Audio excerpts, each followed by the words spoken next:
আচ্ছা দেখো, আমরা হাইব্রিডেশন পড়ে নিয়েছি এবং কম্পাউন্ড গুলো স্ট্রাকচার গুলো করতে শিখে গেছি। তোমরা কিন্তু বুঝতে না পারলে আমাকে কথা বলবে আমার সঙ্গে, হ্যাঁ?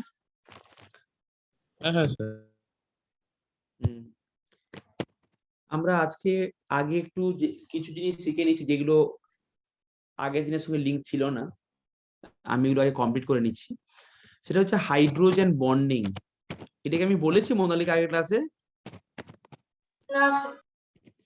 আচ্ছা, এটা ফার্স্টে হচ্ছে হাইড্রোজেন বন্ডিং। আচ্ছা, হাইড্রোজেন বন্ডিং করার জন্য কিছু কন্ডিশন লাগে। কি কি কন্ডিশন সেটা আগে বলছি। আগে কি কি কন্ডিশন লাগে? কন্ডিশন নাম্বার ওয়ানটা হচ্ছে যে সেখানে হাই ইলেকট্রোনেগেটিভ হতে হবে, তাকে হাই ইলেকট্রো নেগেটিভ হতে হবে। আচ্ছা, আর কন্ডিশন নাম্বার টুটা হচ্ছে ভেরি স্মল অ্যাটমিক রেডিয়াস হতে হবে। এই দুটো কন্ডিশন কমপ্লিট করলে হবে। ভেরি স্মল অ্যাটমিক রেডিয়াস বা অ্যাটমিক সাইজ হতে হবে। তো তোমাকে আমি এই রেসপেক্টে একটু বলে রাখি যে হাই ইলেকট্রোনেগেটিভ যদি বলে যে সবচেয়ে বেশি কিন্তু আমার ফ্লোরিন, তুমি জানো, তারপরে হচ্ছে অক্সিজেন, তারপরে হচ্ছে নাইট্রোজেন। এই এই তিনটি দুটোই এলিমেন্ট। কন্ডিশন তো? হ্যাঁ, এই দুটোই কন্ডিশন অনলি, আচ্ছা আর আচ্ছা। কোনো কন্ডিশন নেই। এবং অনলি তিনটি এলিমেন্ট করে। কোন কোন এলিমেন্ট করে? ফ্লোরিন, এই অনলি এই তিনটে এলিমেন্ট, মানে ফ্লোরিন, অক্সিজেন আর হচ্ছে নাইট্রোজেন। এই তিনটে এলিমেন্টের মধ্যে সবচেয়ে ফ্লোরিনের কিন্তু হাই ইলেকট্রোনেগেটিভিটি আছে। সবচেয়ে বেশি হচ্ছে তোমার ফ্লোরিনের হাই ইলেকট্রোনেগেটিভিটি, তারপরে অক্সিজেন, তারপরে নাইট্রোজেন।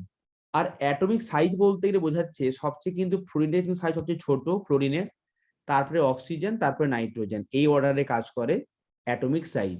তাহলে high electronegativity and very small atomic size, এই দুটো কন্ডিশন ফুলফিল যখন করে, অনলি তিনটে এলিমেন্ট হাইড্রোজেন বন্ডিং করে। হাইড্রোজেন বন্ডিং মানে কি আমি সব দেখাবো এখনই। আগে আমি তোমাকে শেখালাম এইটা হচ্ছে কন্ডিশন এবং এই অর্ডারে কাজগুলো কাজ করে। তার মানে যখন কোনো কম্পাউন্ডের মধ্যে এই তিনটে এলিমেন্ট থাকবে এবং সেখানে হাইড্রোজেন থাকবে, তখন সেখানে হাইড্রোজেন বন্ডিং হবে। হাইড্রোজেন বন্ডিং টু টাইপসের হয়। হাইড্রোজেন বন্ডিং টু টাইপসের হয়। একটা তোমার হচ্ছে ইন্ট্রামলিকুলার, একটা তোমার হচ্ছে intramolecular hydrogen bonding. Intramolecular hydrogen bonding, intramolecular মানে হচ্ছে in between the same molecule, একটা মলিকুলের মধ্যেই হবে। আর একটা তোমার সেখানে হচ্ছে ইন্টারমলিকুলার, ইন্টারমলিকুলার এইচ বন্ডিং মানে হাইড্রোজেন বন্ডিং। আচ্ছা, ইন্ট্রামলিকুলার আর একটা হচ্ছে ইন্টারমলিকুলার হাইড্রোজেন বন্ডিং। আমরা এই দুটোই এখন বলবো। তুমি আগে এটা বুঝে নাও, আমাকে বলো ক্লিয়ার হয়েছে, আমি পরেরটা এগোবো। তাহলে মানে আমরা এখন এই দুটো জিনিস বোঝাবো, ইন্ট্রা আর ইন্টার। তুমি বুঝেই গেছো যেখানে ইন্ট্রা মানে হচ্ছে ইন বিটুইন দ্য মলিকুল, মানে when the hydrogen bonding happen in between the molecule, তাকে আমি বলছি ইন্ট্রামলিকুলার। আর intermolecular means in between the two molecule, in between two or different molecule, in between different molecule. Okay, সেখানে তোমার হবে intermolecular. Clear? হ্যাঁ sir.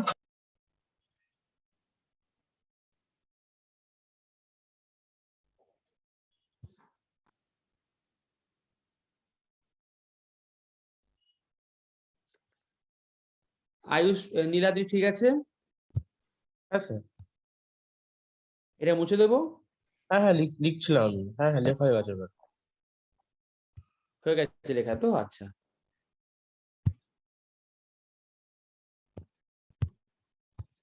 আচ্ছা,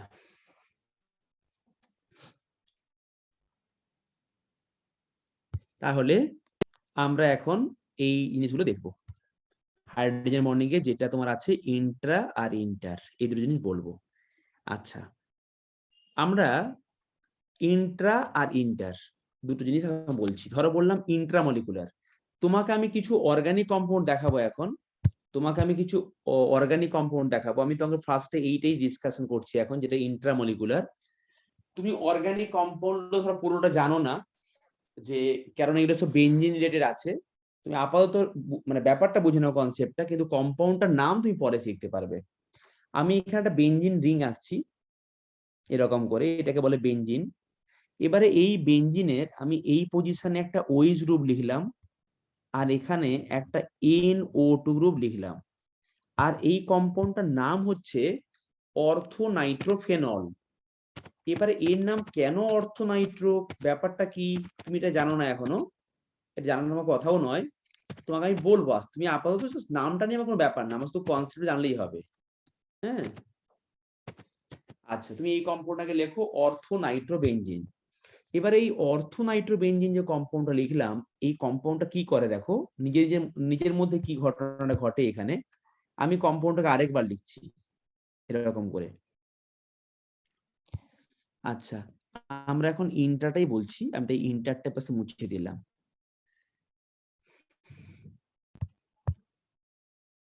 তাহলে এখানে বেনজিন রিং, এখানে আমি লিখেছি OH এরকম করে লিখলাম, আর এখানে এটা হচ্ছে NO2, মানে N, এটা হচ্ছে কোঅর্ডিনেট বন্ড O, এটা হচ্ছে ডাবল বন্ড O, এরকম করে লিখেছি। আর এখানে তোমাকে আমি হাইড্রোজেন বন্ডিং দেখাচ্ছি কেমন করে, দেখো এখানে এরকম করে ডটেড এভাবে দেখো লিখেছি গ্রিন গ্রিন লাইন দিয়ে, এবং এরকম বন্ডটা হচ্ছে হাইড্রোজেন বন্ডিং। তার মানে একটা মলিকুলস এর মধ্যেই কিন্তু হাইড্রোজেন বন্ডিংটা হলো ইন বিটুইন দ্য মলিকুল। এই বন্ডিংটা হচ্ছে ইন বিটুইন দ্য মলিকুল, একে বলছি আমরা হাইড্রোজেন বন্ডিং ইন্ট্রামলিকুলার। মানে নিজের মলিকুলগুলোর মধ্যে গ্রুপগুলো আছে, তারাই অ্যারেঞ্জ করলো, বন্ডিংটা হলো। এবারে দেখো এখানে কিন্তু অলরেডি একটা অক্সিজেন অ্যাটম আছে, এই যে অক্সিজেন আমার যে কন্ডিশন সেটা ফুলফিল করেছে, এবং তার কাছে একটা হাইড্রোজেন আছে এরকম করে। তাহলে এই হাইড্রোজেন আর এখানে এই অক্সিজেন, এর মধ্যে হাইড্রোজেন বন্ডিংটা হলো।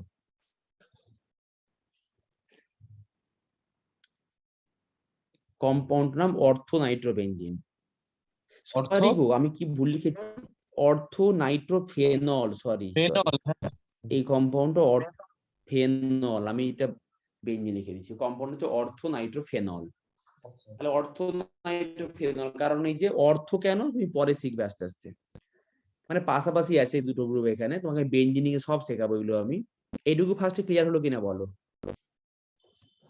হ্যাঁ স্যার। হ্যাঁ স্যার। তাহলে এখানে ইন্ট্রা মলিকুলার হাইড্রোজেন বন্ডিং এর মধ্যে যখন কম্পাউন্ডটা ভাবে হলো, তাহলে এই কম্পাউন্ডের থেকে এখানে কি কোনো চেঞ্জেস হলো? মানে চেঞ্জেস মানে কিন্তু কম্পাউন্ডটা নিজের মধ্যেই বন্ডিং করছে, আরো কারোর সঙ্গে বন্ডিং কিন্তু করছে না। আচ্ছা, এটা আমি মুছে দিচ্ছি, আমি আরেকখানা কম্পাউন্ড তোমাকে দেখাবো আমি, ইন্ট্রামলিকুলার। এটা মুছে দেবো? হ্যাঁ স্যার। হ্যাঁ হ্যাঁ।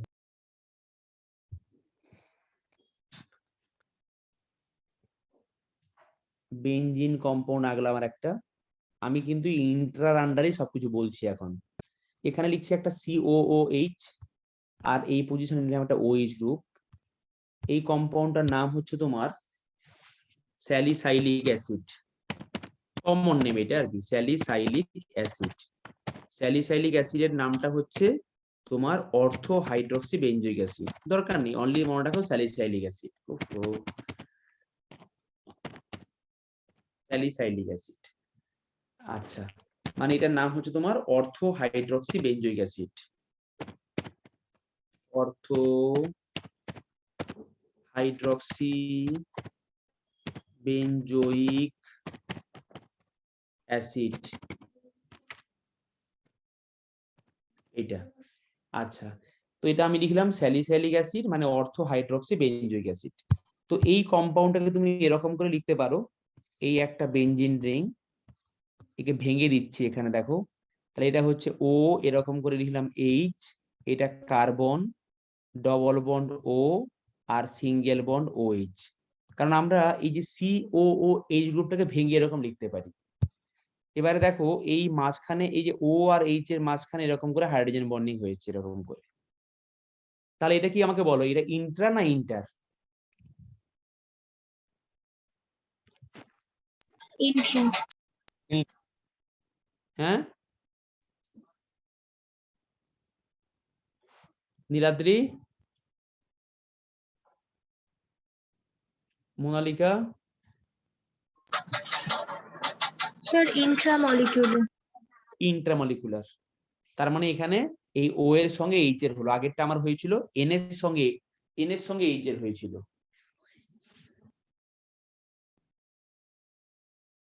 নাকি আগেরটা ও এর সঙ্গে এইচ এর? হ্যাঁ, আগেরটা তো ও এর সঙ্গে এইচ এরই হয়েছিল, একদমই তাই, তাই হয়েছিল।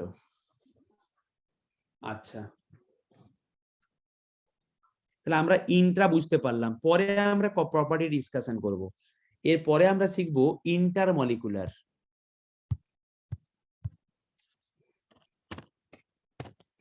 ইন্টারমলিকুলার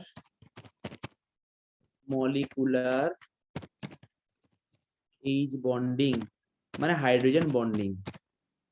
আচ্ছা, এখানে কি হবে দেখো, যেখানে দুটো মলিকুল নিয়ে কাজ করবো, ধরো আমি এখানে লিখলাম H2O, বা আমি এখানে ধরো বললাম HF, একটা HF মলিকুল লিখলাম এখানে। এবারে এই HF এর একটা মলিকুলকে আমি কিভাবে আঁকছি দেখো, এখানে এরকম করে একটা লিখছি H, এখানে লিখছি একটা F। এইবারে এইটার সঙ্গে মানে এই জায়গাটার সঙ্গে মানে আবার একটা হাইড্রোজেন বন্ডিং হয় এরকম করে, তবেই গিয়ে এরপরে একটা এইচ এখানে লাগে এরকম করে, আবার এইচ, আবার নিচের দিকে এফ। কি কাণ্ড দেখো, আবার এখানে একটা হাইড্রোজেন বন্ডিং হয়। যা তোমার কালারটা আমি জাস্ট দিচ্ছি এমনি করে, হ্যাঁ ওটা কোনো ব্যাপার নেই। আবার একটা এইচ, আবার দেখো একটা এফ, আবার এখানে একটা এইচ, আবার নিচে একটা এফ, আবার নিচে একটা এইচ, এরকম করে এফ, এরকম পরপর পরপর চলছে। এবং এখানে হাইড্রোজেন বন্ডিং গুলো হচ্ছে, এখানে হাইড্রোজেন বন্ডিং গুলো হচ্ছে। তার মানে দেখো এরকম ব্যাপারটা আমার চলছে, আনলিমিটেড টাইম ধরে চলবে। তার মানে এখানে এইচএফ এর কিন্তু একটা মলিকুল থাকছে না, এইচএফ এর অনেকগুলো মলিকুল লেগে লেগে এইচএফ হোল এন হচ্ছে। তার মানে এখানে এইচএফ এর অনেকগুলো মলিকুল লেগে লেগে একটা ইন্টার মলিকুলার হাইড্রোজেন বন্ডিং হচ্ছে, যেখানে এই একটা এইচএফ এর মলিকুল, আর একটা এখানে এইচএফ এর আরেকটা মলিকুল এরকম করে পরপর আছে। ব্যাপারটা তোমাকে এরকম করে আঁকতে হবে। কম্পাউন্ডের মধ্যে দিলেন না কেন? হ্যাঁ, ব্র্যাকেটটা পুরো কম্পাউন্ডের মধ্যে দিলেন না কেন?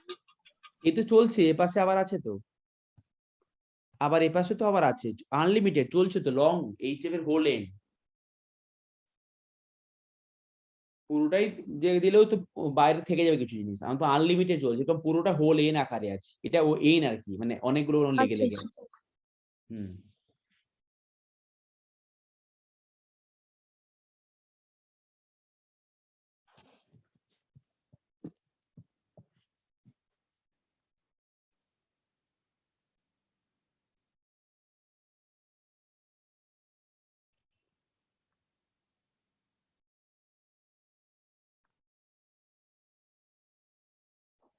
তাহলে বুঝতে পারলে? তাহলে দেখো এইচএফ এর একটা কিন্তু মলিকুল থাকতে পারে না, অনেকগুলো লেগে থাকতে পারে পরপর।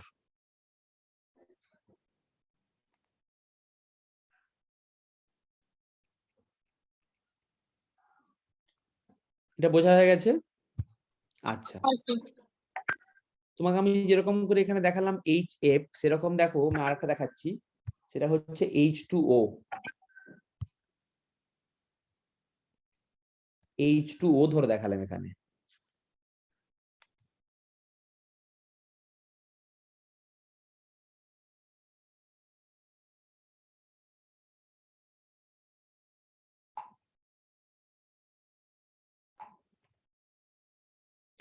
এরকম করে একই রকম করে H2O কিন্তু হোল এন ফর্মে থাকবে। আমি তোমাকে H2O স্ট্রাকচার এঁকে দেখাচ্ছি। ধরো এই একটা OH, এরকম করে একটা ওয়াটার আঁকলাম, এই একটা ওয়াটার এঁকেছি তো, কিন্তু এই যে ওয়াটারটা আঁকলাম, এই ওয়াটারের সঙ্গে মানে আরেকখানা এখানে ওয়াটার এরকম করে লেগে থাকছে, আবার এরকম করে বন্ড করে আছে, আবার এখানে একটা হাইড্রোজেন বন্ডিং করে এরকম করে একটা এখানে ও আছে, আবার আবার এরকম করে একটা এইচ আছে, এ পাশে আরেকটা এইচ আছে, আবার তোমার এখানে এরকম করে হাইড্রোজেন বন্ডিং করে লেগে আছে এপাশে। বুঝে যাচ্ছে? আচ্ছা, তো এখানে আবার এরকম করে হাইড্রোজেন বন্ডিং করে, আবার এখানে তোমার এরকম করে হাইড্রোজেন বন্ডিং করে, না আমি জাস্ট কালারটা যা দিচ্ছি, তুমি ভাববেন যে হাইড্রোজেন বন্ডিং কালার এরকম হয় বলে স্যার এরকম কালার আঁকছে, যা বোঝানোর জন্য কালারটা মিশিয়ে না যায় এইভাবে তোমাকে দেখাচ্ছি একে। হুম, তো এখানে একটা ও আর এখানে এরকম করে একটা এইচ, আবার দেখো এরকম করে এই পাশে আবার বন্ডিং হবে, তো আনলিমিটেড টাইম চলবে এরকম করে। তাই তোমাকে আমি যেটা দেখালাম এখানে এরকম করে, যে দেখো এটা পুরোটা এরকম করে হোল এন ফর্মে থাকে, মানে বাইরে ফাইরে ব্যাপার কিছু নয়, পুরোটা এরকম লেগে আছে। তাহলে ওয়াটার কিন্তু একটা ওয়াটার ফর্মে থাকে না, ওয়াটার এরকম আনলিমিটেড টাইম লেগে থাকে এইচ টুর হোল এন হিসাবে, অনেকগুলো ওয়াটার লেগে থাকে এরকম।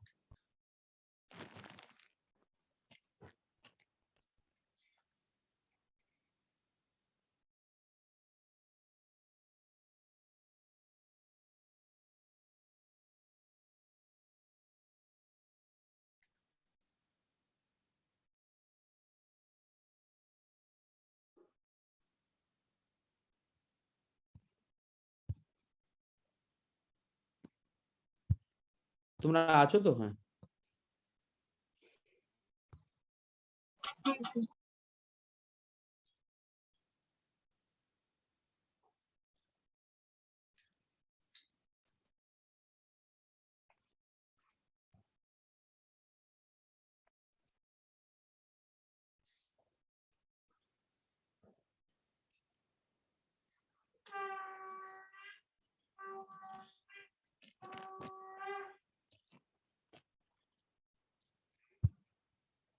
আচ্ছা, তাহলে আমরা ইন্টার বুঝলাম আর ইন্ট্রা বুঝলাম।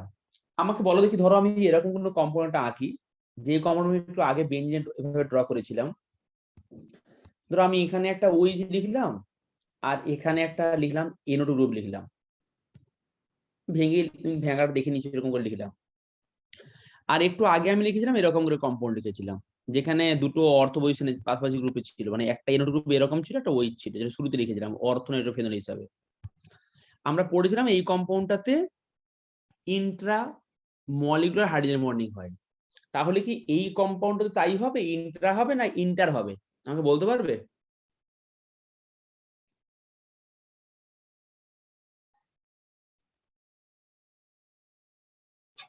স্যার ওখানে ইন্টার হবে কারণ অক্সিজেন আর হাইড্রোজেন অনেক দূরে আছে। অনেক দূরে আছে, তার মানে আমরা এখানে একদমই বুঝতে পারলাম যে এখানে আমার ওইচ গ্রুপ আর এই গ্রুপটা দূরে আছে বলে এখানে কিন্তু পাশাপাশি নেই। যেমন এখানে আমার কি আছে, এখানে আমার পাশাপাশি গ্রুপটা আছে, মানে এখানে আমার ওই NO2 গ্রুপটা এখানে আছে, এখানে ওইচ গ্রুপটা আছে। তার মানে এখানে এই জন্য আমরা এখানে আর পাশাপাশি বন্ডিং আছে বলে আমরা এখানে হাইড্রোজেন বন্ডিং করতে পারছি নিজেদের মধ্যে ইন্ট্রামলিকুলার। কিন্তু এই কম্পাউন্ডটা কিন্তু মানে ওইরকম করে বন্ডিংটা হতে পারবে না। তাই এখানে কি হবে, তুমি আরেকখানা এখানে মানে এই মলিকুলটা আঁকলাম এরকম করে, তো এই মলিকুলটা এঁকে আমি এখানে লিখলাম ও, এখানে লিখলাম এইচ এরকম করে, আর প্যারা পজিশনে কিন্তু একই রকম করে একটা NO2 গ্রুপ এখানে আছে। তাহলে এই মাঝখানে এরকম করে তোমার একটা হাইড্রোজেন বন্ডিং হচ্ছে এর মধ্যে। তাহলে এখানে দেখো এই একটা মলিকুল আর এই একটা মলিকুল, মানে তোমার মলিকুল কিন্তু এই একটা মলিকুল আর এই একটা মলিকুল এরকম পরপর পরপর লেগে আছে, তখন সেটা কিন্তু হয়ে গেল ইন্টার মলিকুলার। তার মানে এই কম্পাউন্ডটার নাম হচ্ছে প্যারা পজিশনে আছে, এটা প্যারানাইট্রোফেনল। এখানে কিন্তু তোমার হচ্ছে ইন্টার মলিকুলার। তোমার এই প্যারানাইট্রোফেনল এই কম্পাউন্ডটার নাম হচ্ছে, এই কম্পাউন্ডটার নাম হচ্ছে প্যারা নাইট্রোফেনল। এবং এই প্যারানাইট্রো এর মধ্যে তোমার হচ্ছে ইন্টার মলিকুলার হচ্ছে, তাই না? আর কিন্তু এখানে আমরা পড়েছি একটু আগে, এখানে আমাদের হচ্ছে ইন্ট্রামলিকুলার।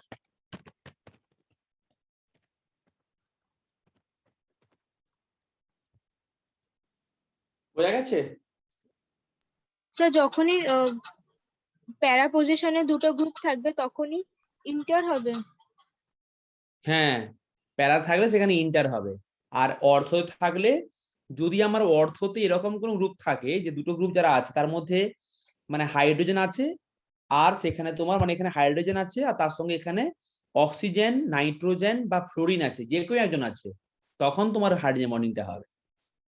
মানে সমস্ত অর্থতে হবে না, মানে ওইখানে ওই ওই কন্ডিশনটা ফুলফিল হতে হবে, তিনটে এলিমেন্ট থাকতে হবে, ফ্লোরিন, ফ্লোরিন, অক্সিজেন, নাইট্রোজেন, হ্যাঁ তবেই কিন্তু ফ্লোরিন হবে, না হলে অক্সিজেন। কি হবে না। হুম।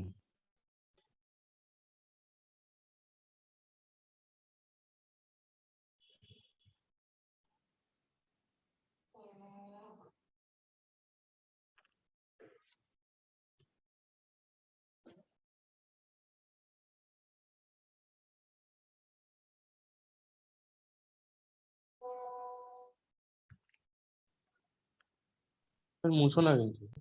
আচ্ছা লিখে নাও, লেখা হলে বলবে।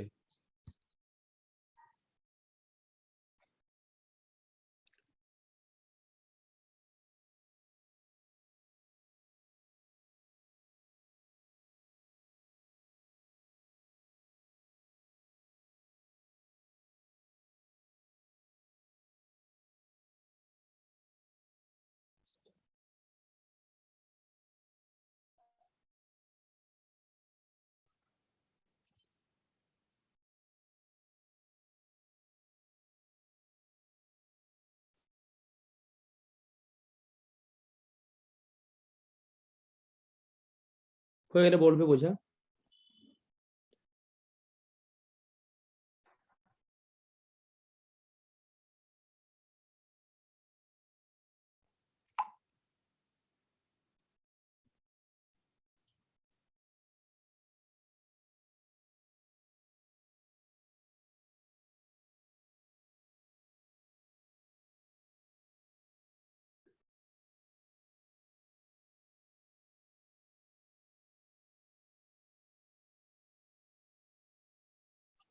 স্যার হয়ে গেছে। আচ্ছা হয়ে গেছে না? আচ্ছা এবারে দেখো, আমরা যে এখনই পড়লাম ইন্ট্রা আর ইন্টার মলিকুলার হাইড্রোজেন বন্ডিং, এগুলো হলে আমাদের কি কি প্রপার্টি চেঞ্জ হয়। তার মানে উপরে তুমি লেখো effect of hydrogen bonding, effect of hydrogen bonding কি হয় সেটা আমরা বুঝবো এখন। আচ্ছা effect of hydrogen bonding মানে হাইড্রোজেন বন্ডিং এর হলে কি কি এফেক্ট গুলো হয়, বেসিক্যালি আমার কিছু এখানে ফিজিক্যাল সেটা চেঞ্জ হবে, সেটা আমরা এখন লিখবো। আচ্ছা আমি দুটোই কম্পেয়ার করব এখানে, মানে ইন্ট্রা আর ইন্ট্রাকে নিয়ে। তাই আমি এখানে একটা চার্ট ড্র করছি।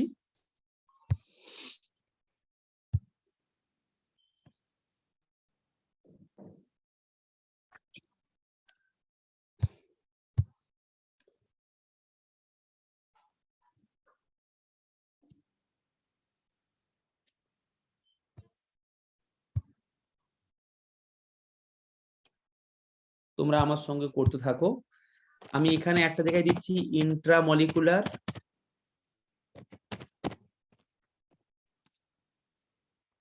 H বন্ডিং,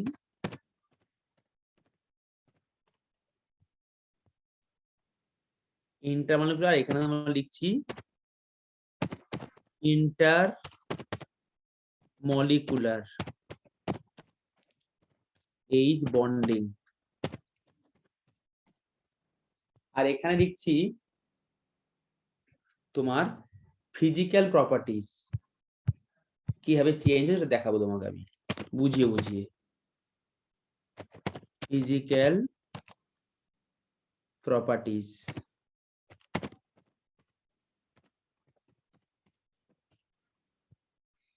ফিজিক্যাল প্রপার্টি কি কি গুলো আমি তোমাকে এক এক করে বলছি।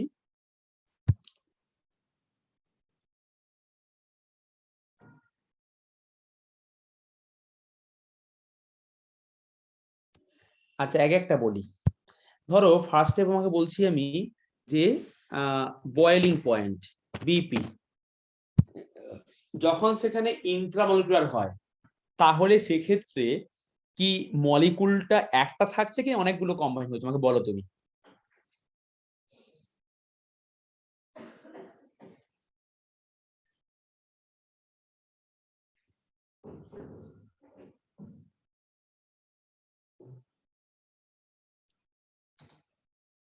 বলো যখন সেখানে তোমার এই যে হচ্ছে ব্যাপারটা, তখন তোমার সেখানে কি মলিকুলটা একটা থাকছে কি না বেড়ে যাচ্ছে। যখন ইন্ট্রামলিকুলার হয় তখন তো মলিকুলটা হাইড্রোজেন বন্ডিং করে একটা মলিকুল থাকছে না দুটো মলিকুল হচ্ছে, আমাকে বলো। একটা থাকছে। একটা থাক, তাহলে কি কোনো মাস বাড়ছে? না স্যার। তাহলে মাস বাড়ছে না, তাই সেখানে যেহেতু মাস বাড়ছে না তাহলে তার কিন্তু বয়েলিং পয়েন্ট কোনো চেঞ্জ হচ্ছে না কিন্তু। তাহলে বয়েলিং পয়েন্ট কিন্তু বাড়ছে বা কমছে কিছু হচ্ছে না ইন কেস ইন্ট্রামলিকুলার। আর তার মানে এখানে আমার মানে বাড়ছে না, কিন্তু যেখানে ইন্টারমলিকুলার সেখানে কিন্তু অনেকগুলো মলিকুল পরপর কম্বাইন করে আছে। ধরো সেখানে তুমি যে পড়েছো যে এখানে আমরা কি পড়লাম, ধরো পড়লাম এই যে HF এর হোল N, অনেকগুলো মলিকুল লেগে আছে এখানে।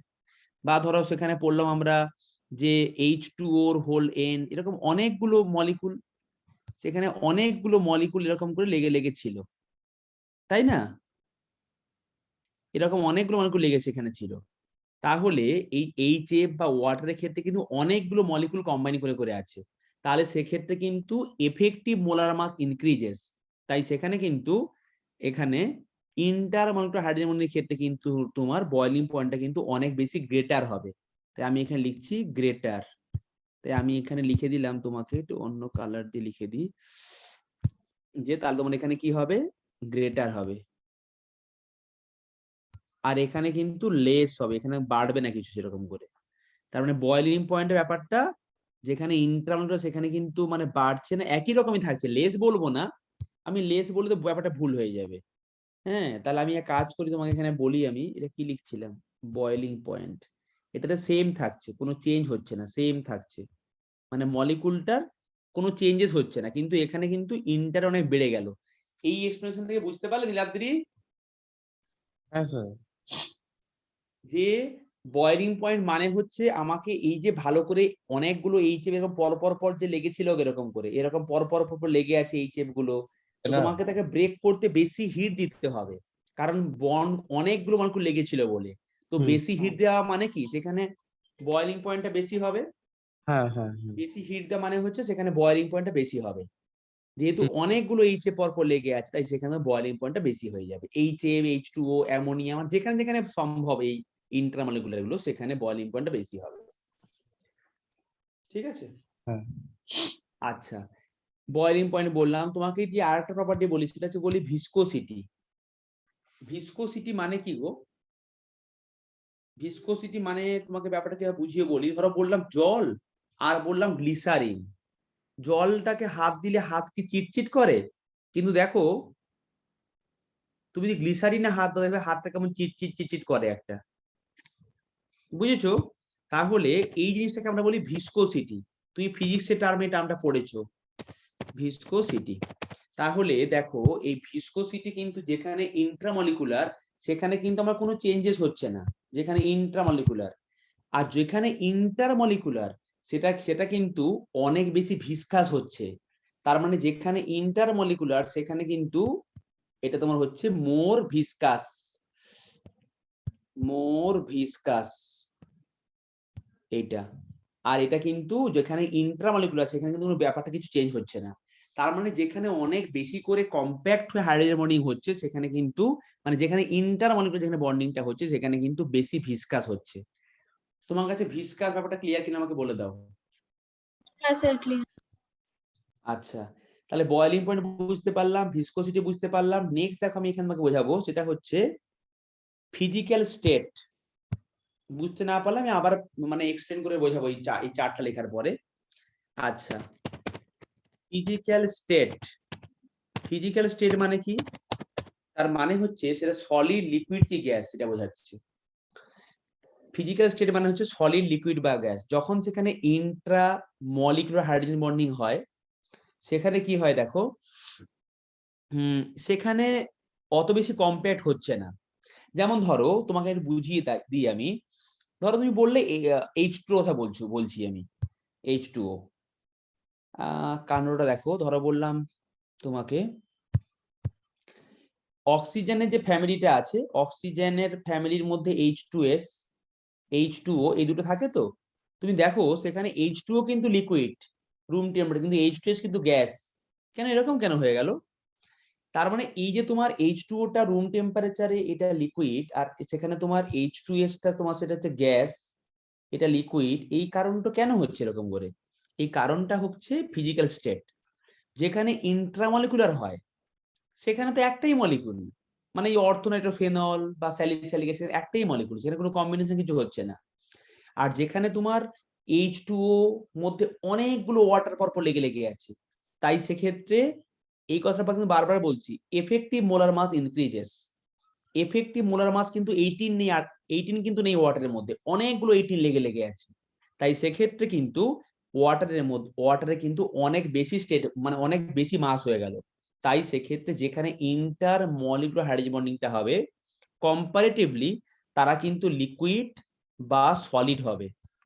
আর যেখানে ইন্ট্রামলিকুলার হয় কম্পারেটিভলি ওই সেম এলিমেন্ট গুলোর ক্ষেত্রে সেম ফ্যামিলির ক্ষেত্রে তারা কিন্তু গ্যাস হয়। মানে এটা জাস্ট ইন জেনারেল বললাম, মানে যেখানে হাইড্রোজেন বন্ডিং হয় সেখানে আমার কম্পাউন্ডটা লিকুইড বা সলিড হয়, আর যেখানে আমার বন্ডিং করে না সেখানে আমার গ্যাস থাকে, একা একা সেখানে আছে তো সেখানে গ্যাস হয়।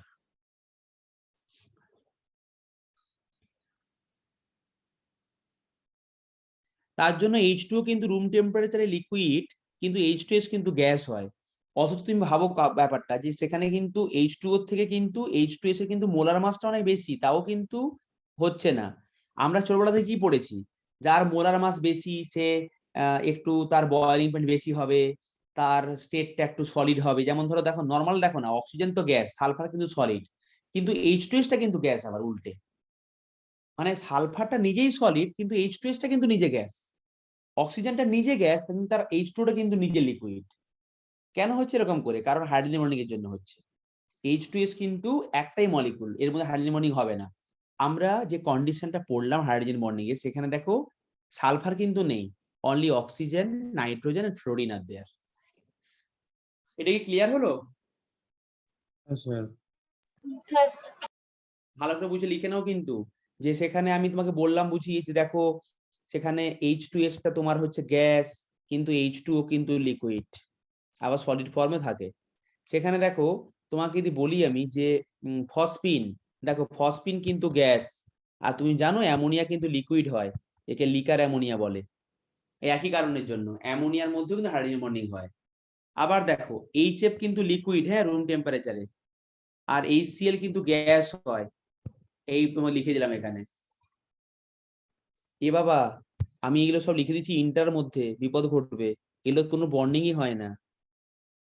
ঠিক আছে, এটুকু ঠিক আছে আমার। মানে এই যে তোমার ফসফিন আর অ্যামোনিয়া যে বললাম, সেখানে ফসফিনের মধ্যে কোনো বন্ডিংই হয় না, ইন্টার কিছুই হয় না, ওখানে বন্ডিংটা হয় বলে ওরা লিকুইড হয়। তাহলে আমরা বয়লিং পয়েন্ট পড়লাম, ভিসকোসিটি পড়লাম, ফিজিক্যাল স্টেট পড়লাম, আর তোমাকে আমি বলছি ভোলাটিলিটি। ভোলাটিলিটি মানে কি? কোনটা বেশি ভোলাটাইল? ভোলাটাইল মানে কি? কে ভালো করে উঠতে পারে, তাই না? তাকে আমরা বলছি ভোলাটাইল। ভোলাটাইল কোনটা বেশি ভোলাটাইল বলো? যেখানে মলিকুলটা ইন্ট্রা বন্ডিং করে থাকবে নাকি ইন্টার বন্ডিং করে থাকবে? ইন্ট্রা। বল। ইন্ট্রা, হ্যাঁ ইন্ট্রা। কেন কিনা ইন্ট্রা মানে একা একাই আছে, তো লোকটা পাতলা রোগা হলে তো ভালো লাফাতে ঝাঁপাতে পারবে, হাই জাম্প লং জাম্প ভালো করে মারতে পারবে। আর সে যদি লোকটা একদম এই লকডাউন পেয়ে গিয়ে যদি ফেলে ফুলে ফেপে ওঠে, সে তো অনেক বেশি মাস গেইন করলো, সে আর কি লং জাম্প হাই জাম্প দিতে পারবে নাকি? পারবে দিতে নীলাদ্রি? না।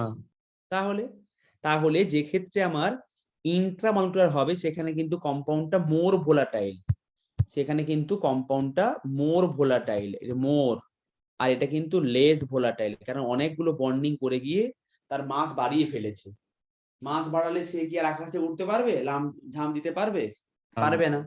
এই ব্যাপারটা হচ্ছে, একা একা থাকলে অনেক মাস কম আছে, ইন্ট্রা একটাই মলিকুল। ব্যাপারটা ভালো বুঝে গেছো? এরপর কিন্তু অনেক কোশ্চেন থাকবে, এমসিকিউ থাকবে, অনেক ব্যাপার থাকবে, কনসেপ্ট এটাই, অনেকটা এটাই কনসেপ্ট মেন। বুঝেছো? হ্যাঁ স্যার। আচ্ছা, নীলাদ্রি বোঝা হলে বলো। আচ্ছা একটু দাঁড়াও, মুছে নাও। হুম।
কি গো? হ্যাঁ স্যার হয়ে গেছে। আচ্ছা, ঠিক আছে, তাহলে আমি পরেরটা বলছি। এবারে তোমাকে আমি একটু ইলাবোরেট করে দিচ্ছি, যেটা বোঝালাম সেটা একটু ইলাবোরেট করে দিচ্ছি যে কি ঘটনাটা ঘটছে। তুমি সেখানে পিরিয়ডিক টেবিল পড়েছো অলরেডি। সেই পিরিয়ডিক টেবিলে যে গ্রুপ 16 ধরে নিচ্ছি এখানে আমি। গ্রুপ 16 আছে অক্সিজেন, তার নিচে আছে সালফার, তার নিচে আছে সেলেনিয়াম, তার নিচে আছে টেলুরিয়াম, তার নিচে আছে পোলোনিয়াম। আচ্ছা, এবার এই গ্রুপ 16 এলিমেন্ট শুধু তা নয়, আমি এখানে তোমাকে এবার গ্রুপ 16টা আগে বলি। তাহলে এই যে গ্রুপ 16 এর মধ্যে অক্সিজেনটা আছে, এই অক্সিজেনের যে হাইড্রাইড মানে H2O, সেটা রুম টেম্পারেচারে কিন্তু লিকুইড হয় একদম। কিন্তু দেখো ওই একই ফ্যামিলিরই আছে সালফার, তার নিচে আছে H2S, এটা কিন্তু রুম টেম্পারেচারে গ্যাস হয়। কেন হলো এর এক্সপ্লেনেশন এক্ষুনি বলে দিয়েছি, যে ওয়াটার মলিকুলস গুলোর মধ্যে হাইড্রোজেন বন্ডিং হয় ইন্ট্রামলিকুলার, তার জন্যই এই এক্সেপশনালটা হয়েছে। একই এক্সেপশনাল হবে যখন তুমি গ্রুপ 17, তোমাকে আমি সব আলাদা করে লিখে দিচ্ছি। আবার এখানে ধরো গ্রুপ 17 আছে ফ্লোরিন, ক্লোরিন, ব্রোমিন, আয়োডিন, আর তোমার এখানে আছে অ্যাস্টাটিন। ওরা লেখা দরকার নেই অ্যাস্টাটিনকে নিয়ে। এখানে কি হয় দেখো, এখানে তোমার যে HF লিখবো এখানে আমি, ধরো আমি এখানে বললাম HF, HF, এই HF কিন্তু রুম টেম্পারেচারে তোমার লিকুইড হয়। আর সেখানে দেখো তার ঠিক নিচে আছে HCl, সে কিন্তু গ্যাস হয় রুম। তুমি বলো কেন? HCl তো আমরা পড়েছি লিকুইড তো রাখা থাকে ল্যাবরেটরিতে, HCl লিকুইড রাখা থাকে, বাট দ্য HCl কিন্তু গ্যাস অ্যাকচুয়ালি তোমার মানে এটার মানে নর্মাল রুম টেম্পারেচারে কিন্তু অ্যাকচুয়ালি গ্যাস থাকে, সেটাকে আমরা ডিজলভ করি ওয়াটারে, তারপরে HCl বানানো হয়। কিন্তু রুম টেম্পারেচারে কিন্তু HF কিন্তু লিকুইড থাকে, তার মানে এটাও কিন্তু একটা ওই হাইড্রোজেন বন্ডিং এর অ্যাপ্লিকেশন। একই রকম করে দেখো, তোমাকে আমি এখানে লিখছি group 15, group 15 in the periodic table, group 15, nitrogen, phosphorus, arsenic, antimony and bismuth is there. Same, nitrogen hydrogen bonding করে, তাহলে সেখানে অ্যামোনিয়া, তাহলে সেখানে দেখো অ্যামোনিয়া রুম টেম্পারেচারে কিন্তু লিকুইড থাকে। আর সেখানে তোমার ফসফিন কিন্তু রুম টেম্পারেচারে এটা তোমার গ্যাস হয়। এই সমস্ত এক্সেপশন গুলো তোমাকে বললাম। এখানে এটা হচ্ছে অ্যামোনিয়া, রুম টেম্পারেচারে লিকুইড হয়। তাহলে গ্রুপ 16, 17, 18 এর প্রত্যেকটা ফ্যামিলির যে অক্সিজেন হাইড্রোজেন বন্ডিং করে, ফ্লোরিন হাইড্রোজেন বন্ডিং করছে না, হাইড্রোজেন করছে, বাকিটা কেউ করছে না। এখানে তোমাকে বোঝানোর চেষ্টা করলাম হাইড্রোজেন বন্ডিং করার জন্য ফিজিক্যাল স্টেট চেঞ্জ হলো। ইভেন হাইড্রোজেন বন্ডিং করলে বয়েলিং পয়েন্টটা বেড়ে যায়। তার মানে দেখো H2O আর H2S এর মধ্যে দেখো বয়েলিং পয়েন্ট কিন্তু এর হাই, তাই না? এর বয়েলিং পয়েন্ট কিন্তু হাই হবে। ঠিক একই রকম করে HF এর কিন্তু বয়েলিং পয়েন্ট কিন্তু হাই হবে। এরও কিন্তু অ্যামোনিয়া কিন্তু বয়েলিং পয়েন্ট হাই, মানে গ্রেটার দেন ফসফিন। HF এর boiling point greater than HCl, ওয়াটারের boiling point greater than H2O। তুমি এখানে সব গ্রুপগুলো কম্পেয়ার করতে পারবে এরকম করে। হাইড্রোজেন বন্ডিং হলে বয়েলিং পয়েন্ট বেশি হয়, মেল্টিং পয়েন্ট বেশি হয়, ভিসকোসিটি গ্রেটার হয়, ভোলাটিলিটি লেস হয়, ফিজিক্যাল স্টেটটা চেঞ্জ হয়ে যায়, লিকুইড বা সলিড হয়। ক্লিয়ার হচ্ছে এটা?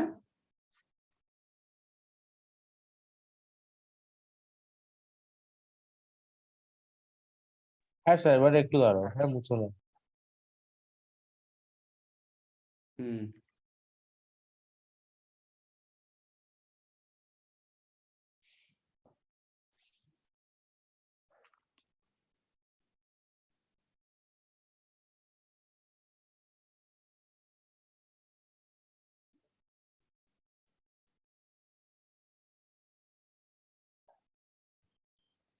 যে এফেক্ট অফ হাইড্রোজেন বন্ডিং, ওখানে 4টে পয়েন্টই আছে তো শুধু, ফিজিক্যাল, এই বয়লিং পয়েন্ট, ভিসকসিটি, ফিজিক্যাল স্টেট আর ভোলাটাইল। হ্যাঁ, এই 4টে বেসিক আছে, আরো অনেক কিছু আছে, তোমাকে আমি আস্তে আস্তে বলবো। মানে এখন এইগুলোই বলবো, তুমি আস্তে আস্তে আরো যখন পরে আরো পড়বে তখন আরো তোমাকে আমি ইলাবোরেট আরো কিছু পয়েন্ট তোমাকে বলবো, কিন্তু এগুলোই বেসিক্যালি এগুলোই আছে। তোমাকে আমি আরেকটা প্রপার্টি বলিনি, সেটা হচ্ছে অ্যাসিড প্রপার্টি। সেটা তোমাকে আমি অর্গানিক কেমিস্ট্রি বেসিক কনসেপ্টে শেখাবো, কারণ তুমি এখন তোমাকে এটা বললে তুমি বুঝতে পারবে না। মানে এই চ্যাপ্টারে এগুলো তোমাকে পড়তে হবে, এই physical state, boiling point, melting point, viscosity, volatility, এগুলোই পড়তে হবে। স্যার লেখা হয়ে গেছে। হয়ে গেছে লেখা, আচ্ছা। মানে দেখো গ্রুপ 15-এ, গ্রুপ 16 আর 17 তিনটে ফ্যামিলির মধ্যে দেখো নাইট্রোজেন, ফ্লোরিন, অক্সিজেন আছে। তাই এই তিনটে ফ্যামিলির মানে অক্সিজেনের থেকে বাকি মেম্বারদের ডিফারেন্স হবে, এদের ডিফারেন্স হবে, নাইট্রোজেন বাদ দিয়ে এদের ডিফারেন্স হবে, মানে ওর সঙ্গে ম্যাচ করবে না। ঠিক আছে, নীলাদ্রি হয়েছে লেখা? হ্যাঁ লিখে নিয়েছি। আচ্ছা, এবারে দেখো তাহলে আমরা দেখো মোটামুটি হাইড্রোজেন বন্ডিং বুঝতে পেরে গেলাম, এবং হাইড্রোজেন বন্ডিং এর অ্যাপ্লিকেশন বুঝতে পেরে গেলাম, কোথায় কোথায় কাজে লাগে, এবং সেখানে ইন্ট্রা এবং ইন্টারের যে ব্যাপারটা সেটা বুঝতে পারলাম আমরা ভালো করে। একদম ক্লিয়ার হয়ে গেছে এই জিনিসটা? হ্যাঁ। আচ্ছা, হ্যাঁ স্যার। তাহলে আমার হাইড্রোজেন বন্ডিং ডান। নেক্সট আমরা এখন পড়বো ডাইপোল মোমেন্ট। এই ডাইপোল মোমেন্ট বুঝতে হলে আমাকে কিন্তু ওই কেমিক্যাল বন্ডিং এ তুমি যে স্ট্রাকচার পড়েছো আগের ক্লাসে, সেগুলোকে ঠোঁটের আগায় থাকতে হবে। তোমার যদি ঠোঁটের আগায় না থাকে না, তখন তোমার এগুলো করতে কষ্ট হবে। আগের দিনের ক্লাসটা আমি এখানে লিখে দিচ্ছি। First dipole moment, dipole moment, dipole moment মানে কি তার নিচে লিখে দিচ্ছি। ডাইপোল মোমেন্ট মানে কি তোমাকে একটু বুঝিয়ে দিই আমি। ডাইপোল মোমেন্ট বেসিক্যালি যেটা বলছে সেটা হচ্ছে যে এটা বলছে যে polarity in covalent compound, polarity in covalent compound. আমার সঙ্গে লিখতে থাকো।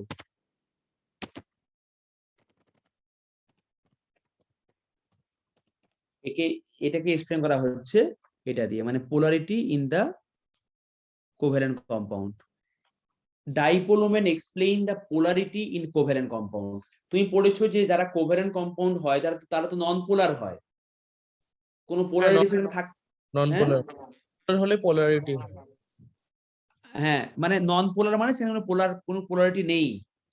আমরা সেখানে পড়েছি কোভ্যালেন্ট বন্ড গুলো কি হয়, কোনো পোলার বন্ড থাকে না সেখানে, মানে কম্পাউন্ড নন পোলার হয়। কোভ্যালেন্ট কম্পাউন্ডস আর নন পোলার।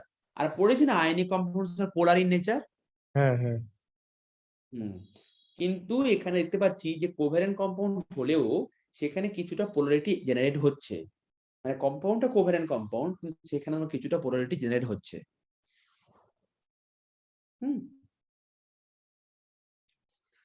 আচ্ছা, এই ডাইপোল মোমেন্টকে লেখা হয় কিভাবে দেখো, একে মিউ দিয়ে লিখছি আমি এখানে। মিউ এটা equal to e into l. Mu equal to e into l, যেখানে ইটা হচ্ছে চার্জ আর এলটা হচ্ছে distance between the two charge. এটা মানে কি, ধরো বললাম তোমাকে আমি এখানে HCl লিখেছি। এই HCl টা কোভ্যালেন্ট বন্ড। আমরা কোভ্যালেন্ট বন্ডের কন্ডিশন আগে পড়ে নিয়েছি একদম শুরুর দিকে, যে যখন সেখানে নন মেটাল প্লাস নন মেটালের বন্ডিং হয়, সেখানে যখন নন মেটাল প্লাস নন মেটালের বন্ডিং হয় তোমার সেখানে এই কোভ্যালেন্ট বন্ডটা হয়। তাহলে এখানে এইচটা non metal, CL non metal, তাহলে এই বন্ডটা কোভ্যালেন্ট বন্ড। কিন্তু এই এইচ আর সিএল এর মধ্যে যেহেতু সিএলটা বেশি ইলেকট্রোনেগেটিভ, তার জন্য এই কোভ্যালেন্ট বন্ডের যে শেয়ার পেয়ার ইলেকট্রনস গুলো থাকে সেটা বেশি করে শিফট হয়ে গেছে টুয়ার্ডস দ্য ক্লোরিন। দেখো একটা covalent bond means how many electron, 2 electrons are there, one covalent means 2 electrons are there, কিন্তু due to difference in electronegativity এই ইলেকট্রন পেয়ারটা সিএল বেশি করে নি, সিএলটা সেলফিশ, সিএলটা সব নিয়ে নিয়েছে, তাহলে এখানে নেগেটিভ হচ্ছে, এখানে পজিটিভ হচ্ছে। পজিটিভ নেগেটিভ কিন্তু ডিরেক্ট হচ্ছে না, ডেল্টা পার্সিয়াল। তার মানে একটা কোভ্যালেন্ট কম্পাউন্ডের মধ্যে ইলেকট্রোনেগেটিভিটি ডিফারেন্সের জন্য ইলেকট্রনগুলো শিফট হচ্ছে যে বেশি ইলেকট্রোনেগেটিভ, তখন এখানে সিএলটার মাথায় হচ্ছে নেগেটিভ, এইচটা হচ্ছে পজিটিভ। তার মানে দেখো একটা কোভ্যালেন্ট কম্পাউন্ডের মধ্যে পার্সিয়ালি পোলারিটি তৈরি হচ্ছে। পোলারিটি মিন্স হোয়াট, পজিটিভ আর নেগেটিভ পোল সেখানে তৈরি হচ্ছে। এইটুকু বুঝতে পারলে কি? হ্যাঁ স্যার। এবারে mu equal to e into l, সেখানে এলটা হচ্ছে এই দুটো চার্জের মধ্যে ডিস্টেন্সটা হচ্ছে এল, এর মধ্যে ডিস্টেন্সটা হচ্ছে এল। and what is the e? E is simply the charge of electron. We will put the charge of electron, that charge of electron equal to 106 into 10 to the power minus 19 coulomb, minus 19 coulomb, বুঝেছো? minus 19 coulomb। তাহলে এটা হচ্ছে formula mu equal to e into l. আর ব্যাপারটা বুঝিয়ে তোমাকে দিলাম।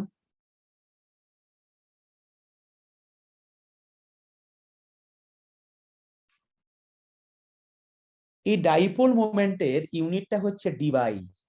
এই ডাইপোল মোমেন্টের ইউনিটটা কি বললাম? এর ইউনিটটা তোমার হচ্ছে ডি বাই, ডি বাই, একে একে শর্টে লেখা হয় ক্যাপিটাল ডি দিয়ে, একে বলে ডি বাই ইউনিট। তার মানে charge of electron into distance l, একে বলে ডি বাই।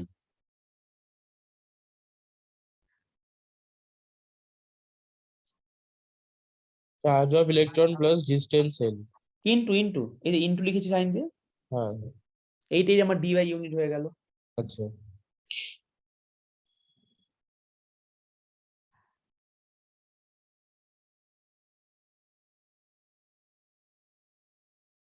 যদি আমি সেখানে অ্যাকচুয়ালি যদি ওয়ান ডি বাই হয়, মানে যদি বলি যে ওয়ান ডি বাই, এটা মানে হচ্ছে তুমি তুমি একে ওই এসে ট্রান্সফার করো, মানে ইলেকট্রনের চার্জ ইনটু লেন্থ। তুমি কুলম করো তাহলে কুলম মিটার, আর সেখানে ইএসইউ সেন্টিমিটার, যেরকম ভাবে তুমি করবে। যদিও আমার ডিবাইটা কিন্তু একটা এসআই ইউনিট, ডিবাই কিন্তু একটা এসআই ইউনিট। স্যার বাকি ইউনিট গুলো একটু বলে দেবেন? হ্যাঁ বলে দিচ্ছি। আজ তাহলে একটা মানে ইউনিটটা হচ্ছে ডিবাই, আর সেখানে ডিবাইকে তুমি ইলেকট্রনের চার্জ হচ্ছে আমার এত কুলম, এই কুলম এই ইউনিটটা হচ্ছে এসআই ইউনিট, কুলম দিয়ে করলে তুমি এই ইলেকট্রনের চার্জটা আরেকটা চার্জ ধরতে পারো, সেখানে আছে না charge 4.8 into 10 to the power কি হয় 10 to the power minus 10 ESU. হে ভগবান, 10 to the power minus 10 ESU, electrostatic unit. ব্যাস। আর তুমি লেন্থটাকে ধরবে সেন্টিমিটার বা মিটারে। তুমি যখন তুমি ধরবে ইলেকট্রনের চার্জ ধরবে সেখানে কুলম্বে, তখন তুমি লেন্থটাকে ধরবে মিটারে, মানে কুলম্ব মিটার। আর যখন তুমি ধরবে ইএসইউ তে এখানে, তখন ধরবে centimetre, ESU centimetre.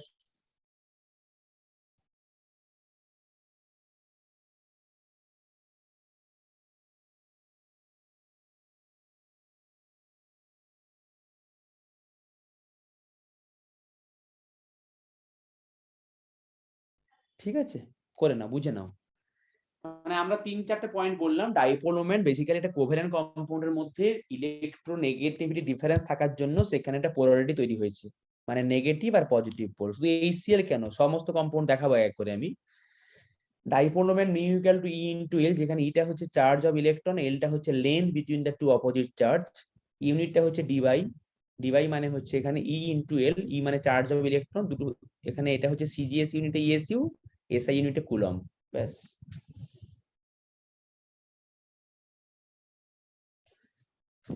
The dipole moment A CGS unit তাহলে এখানে হবে ESU সেন্টিমিটার। হ্যাঁ হ্যাঁ।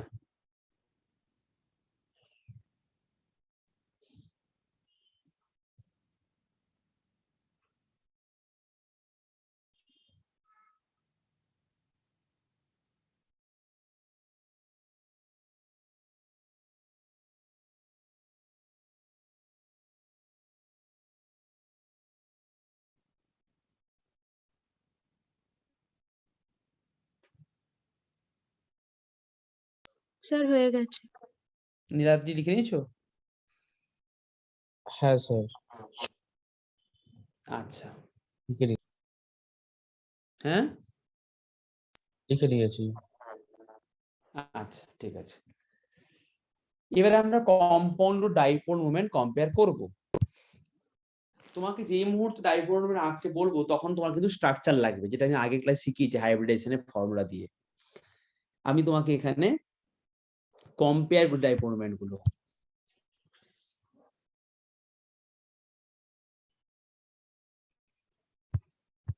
ধর আমি বললাম ডাইপোল মোমেন্ট একটা করছি CO2 আর একটা হচ্ছে SO2।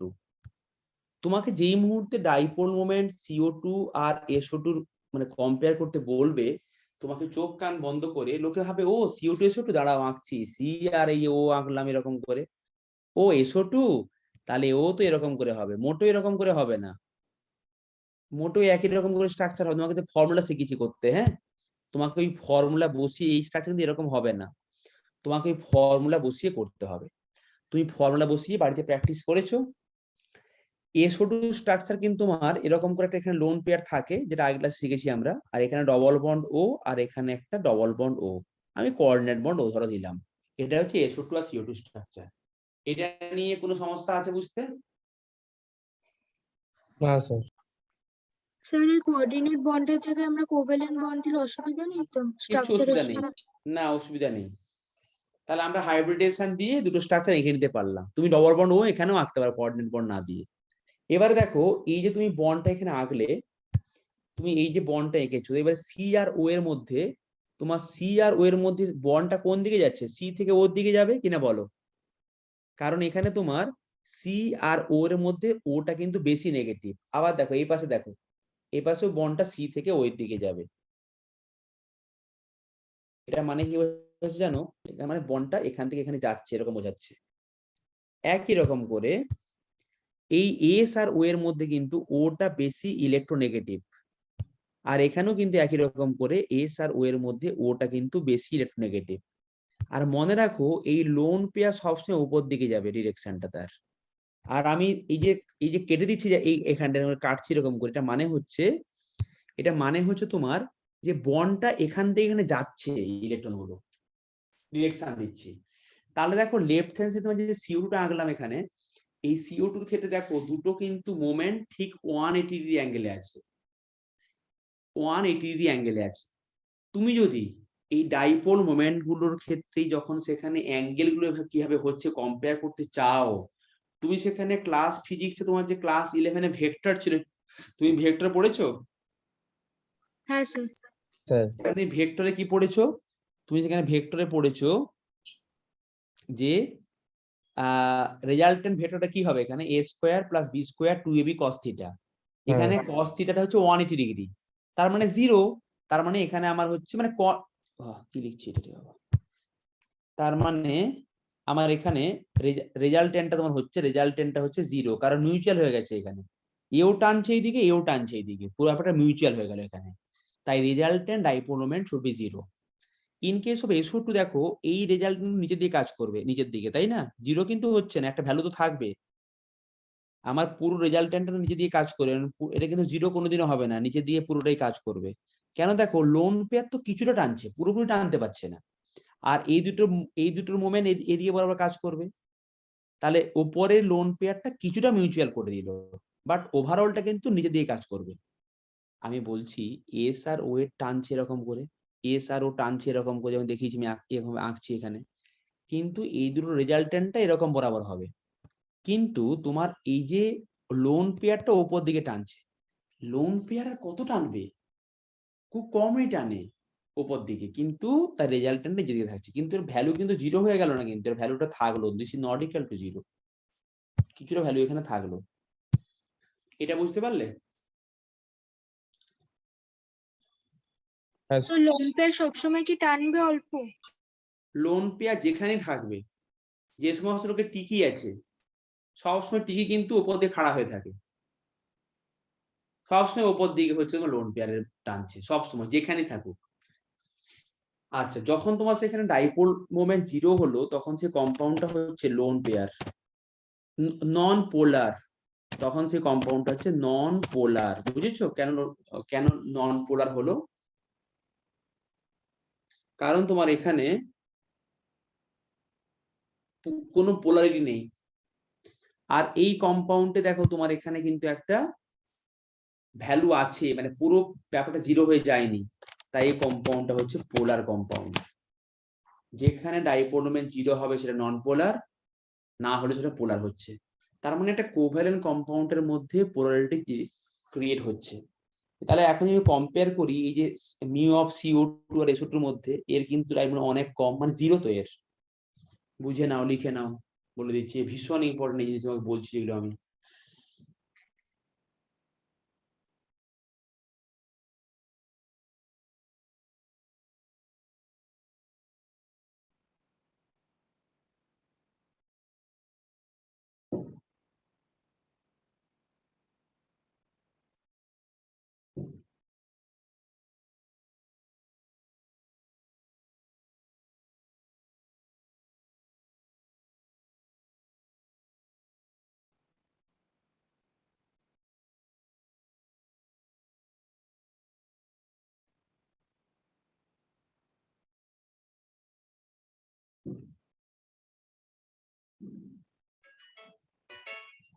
স্যার লেখা হয়ে গেছে। আচ্ছা,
আচ্ছা,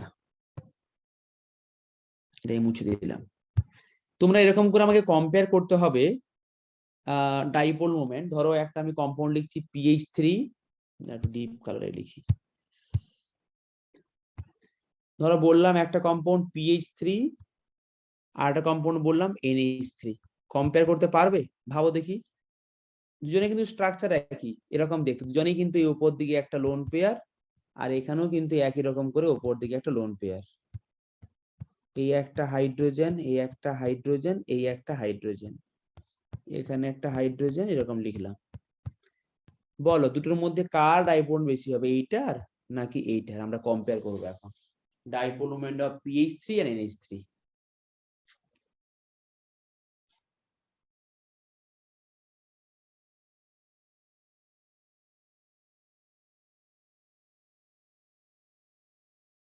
করছো, ভাবছো?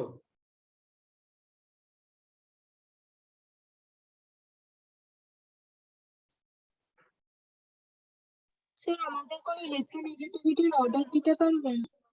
হুম, ইলেকট্রোনেগেটিভিটির অর্ডার? সবচেয়ে বেশি ফ্লোরিন, তারপরে তোমার হচ্ছে অক্সিজেন, তারপরে নাইট্রোজেন, তার অনেক পরে তোমার হচ্ছে ক্লোরিন, তার অনেক পরে হচ্ছে ব্রোমিন, তার অনেক পরে হচ্ছে ফসফরাস, এরকম আছে ব্যাপারটা।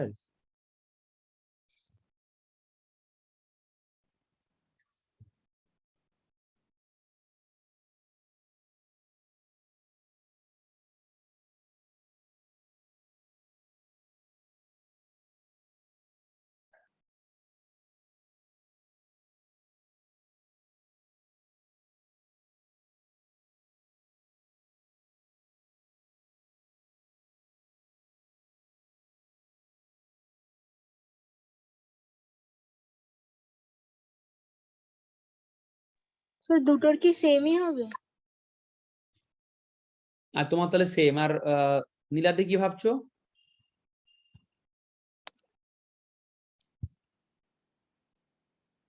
এখানে দেখো কি গো, P R N, P H আছে এখানে, কিন্তু এখানে এনটা কিন্তু বেশি ইলেকট্রোনেগেটিভ আছে, তার মানে এখানে এন কিন্তু এইচ এর ইলেকট্রনকে বেশি করে টানবে নিজের দিকে, অনেক বেশি করে টানবে নিজের দিকে।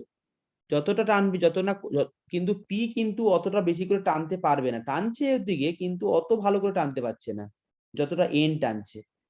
আর এই মোমেন্টটা উপর দিকে হচ্ছে, তাহলে পুরো মোমেন্টটা কিন্তু উপর দিকেই হচ্ছে এখানে, এখানে কিন্তু পুরো মোমেন্টটা উপর দিকে হচ্ছে রেজাল্টেন্টটা। তাহলে এরও মিউ আর একটা ভ্যালু থাকছে, এরও কিন্তু একটা মিউ আর ভ্যালু থাকছে, এবং কোনোটাই কিন্তু জিরো হচ্ছে না, নট ইকুয়াল টু জিরো, দুটোই কিন্তু নট ইকুয়াল টু জিরো হচ্ছে, কিন্তু দুটোই পোলার। কিন্তু যেহেতু নাইট্রোজেনটা বেশি ইলেকট্রোনেগেটিভ, নাইট্রোজেন কিন্তু বেশি করে টানছে বলে আমার এই মোমেন্টটা এরকম করে অর্ডারটা হবে, মানে অ্যামোনিয়া কিন্তু বেশি হয়, ফসফিনের কম হবে, বুঝতে পারলে?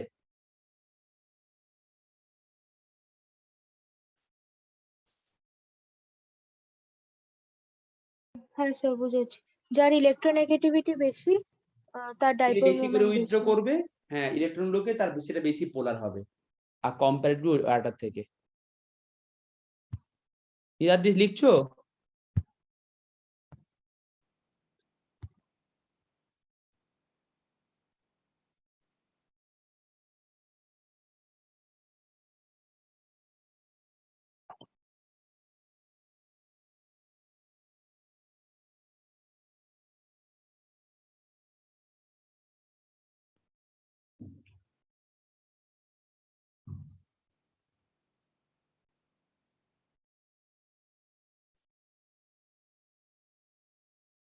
সে লেখা হয়ে গেছে।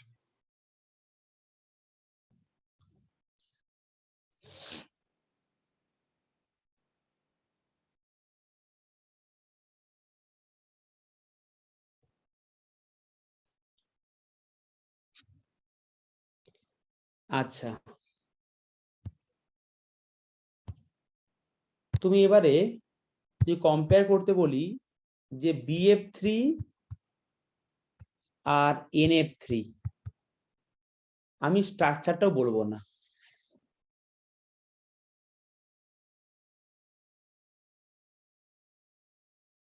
তোমাকে নিজেকে ফর্মুলা বসে স্ট্রাকচার বের করতে হবে।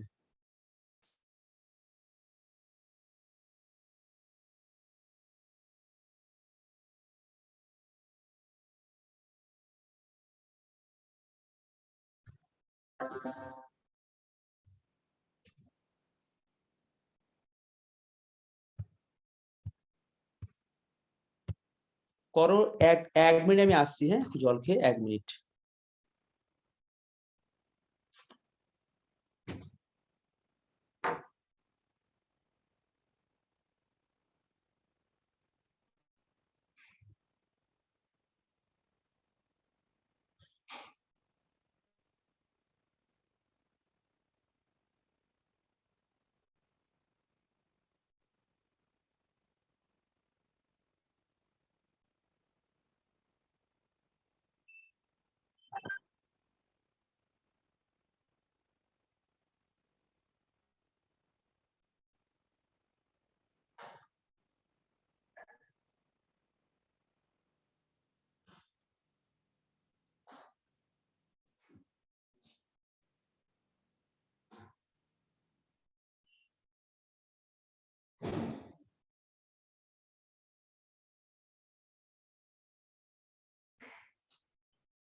করছো?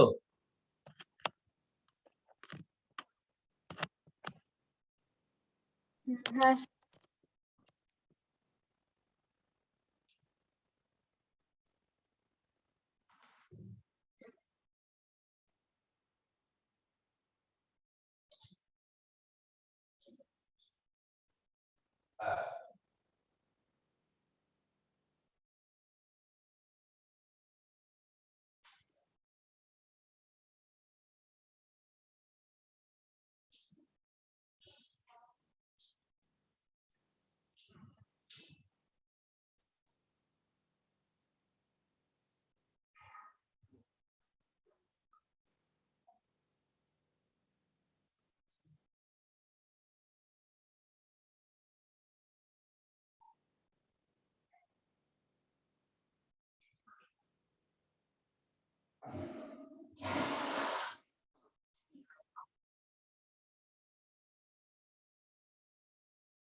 নীলাদ্রি,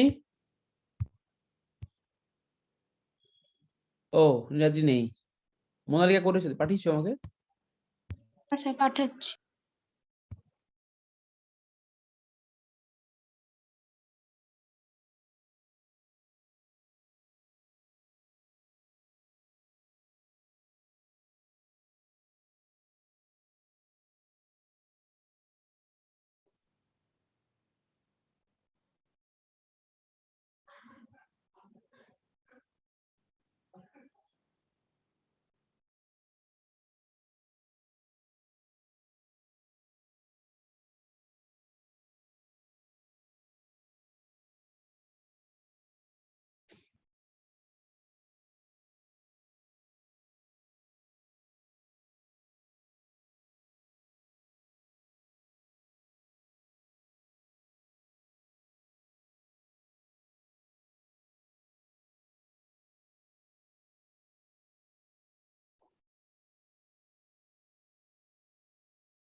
স্যার পাঠিয়েছি।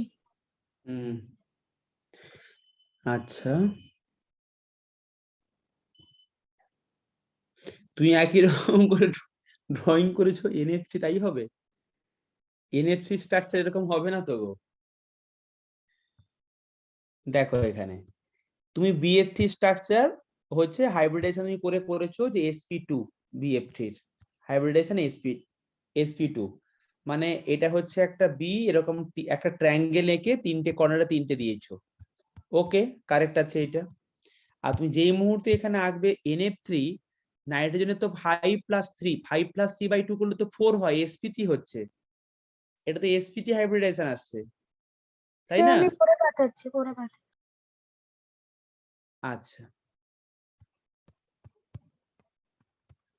এরকম স্ট্রাকচারটা হচ্ছে।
আচ্ছা, স্যার বলছি sp3 হচ্ছে স্যার, বাট লোন পেয়ার তো জিরোই আসছে। লোন পেয়ার জিরো আসছে, দেখেছি লোন পেয়ারের ফর্মুলাটা এখানে আছে, H - D - X, যেখানে H হচ্ছে হাইব্রিডাইজেশন স্টেট, কত 4, ডি হচ্ছে 0, মনোভ্যারিয়েন্ট তো 3, তা লোন পেয়ার তো একটা আসছে।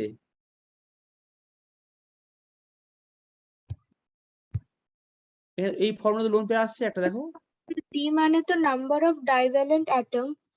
স্যার ওখানে শুধু তাহলে সালফার আর অক্সিজেনকেই ডাইভ্যালেন্ট ধরবো, নাইট্রোজেন ক্লোরিন ওদের ধরবো না? হ্যাঁ, নাইট্রোজেন পৃথিবীতে কবে ডাইভ্যালেন্ট হলো? অক্সিজেন সালফার ডাইভ্যালেন্ট, আর পৃথিবীতে কেউ সরি ডাইভ্যালেন্ট না। স্যার, স্যার হ্যাঁ, সরি স্যার, আমি ডাইঅ্যাটমিক ভেবেছিলাম। হুম।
স্যার পাঠিয়েছি।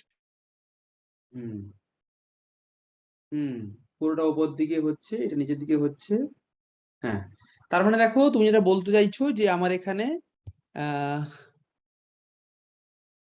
এই যে এই মোমেন্টটা ওপর দিকে হয়েছে, আর এখানে বি আর এফ এর মোমেন্টটা নিচের দিকে হলো, আর এই মোমেন্টটাও নিচের দিকে। তার মানে দেখো এই দুটো রেজাল্টেন্ট এই নিচের দিকে কাজ করছে, আর ওপরেরটা এইটা, তাই পুরোটা কিন্তু মিউচুয়াল হয়ে জিরো হয়ে গেল। এটা কিন্তু এই কম্পাউন্ডটা হচ্ছে নন পোলার, তাহলে জিরো হয়েছে, তাই তো? তোমার জিরো হয়েছে। হ্যাঁ স্যার, প্রথমটা 0 হয়েছে। তো জিরো হলে তো নন পোলার হয়,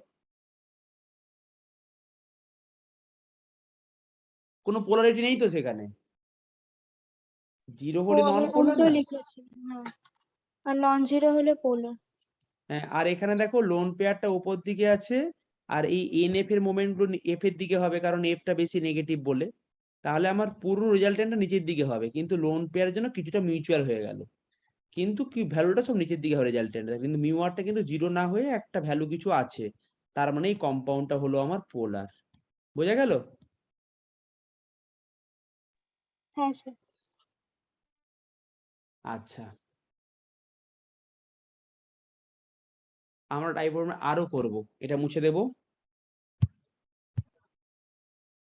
ডাইপোল মোমেন্ট যদি আমি একই রকম করে NH3 আর NF3 কম্পেয়ার করতে বলি, এটা কিভাবে করবে তুমি নিজে ভাবো, নিজে করো। NH3 আর NF3, এটা করেছি এখনই? না, এটা করিনি। না, করেছি।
আচ্ছা, NF3 দুজনেই দুজনেই পোলার আছে, কিন্তু বেশি হবে তোমার হচ্ছে NF3 বেশি। তুমি করেছো NF3 বেশি, তাই তো? NH3 কম। হ্যাঁ স্যার। কেন দেখি আঁকি। এটা হচ্ছে অ্যামোনিয়ার লোন পেয়ার, তিনখানা এইচ আছে এরকম করে, আর NF3 তেও এরকম একটা লোন পেয়ার আছে আর তিনখানা এফ আছে এরকম করে। আচ্ছা, তুমি কিন্তু আঁকবে, না এঁকে কিন্তু করবে না। তাহলে এই লোন পেয়ারটা উপর দিকে, এই এই পেয়ারটা এই দিকে, এই পেয়ার এই দিকে, এই পেয়ারটা এই দিকে। তাহলে এখানে লোন পেয়ার বন্ড পেয়ার সবই ওপর দিকে, কিন্তু এখানে দেখো লোন পেয়ারটা উপর দিকে, বন্ড পেয়ার নিজে দিয়ে কাজ করছে তো, তাহলে এখানে তো কিছুটা মিউচুয়াল হয়ে গেল। তাহলে এই দুটোকে কম্পেয়ার করলে আমার এখানে তো ওই এইটার থেকে মানে লেফট এটার থেকে রাইট এরটার মিউ এটাও নট ইকুয়াল টু জিরো, এটারও নট ইকুয়াল টু জিরো, কিন্তু ডাইপোল মোমেন্ট কিন্তু এটার অনেক বেশি হচ্ছে তো অ্যামোনিয়ার। তাহলে হবে না, ফ্লুরিনের ইলেকট্রোনেগেটিভিটি হাইড্রোজেনের থেকে অনেক বেশি, তো ফ্লুরিন অনেক বেশি টানবে নিচের দিকে। টানবে তো, কিন্তু আগেরটা যেটা করেছিলাম সেইটা, সেক্ষেত্রে দুটো কিন্তু একই রকম ছিল, সেক্ষেত্রে বেশি করে টানবে, তাই ওইভাবে হয়েছে। কিন্তু এক্ষেত্রে তোমার লোন পেয়ার তো উপর দিকে আর বন্ড পেয়ার নিচের দিকে। আর যেই কনসেপ্টটা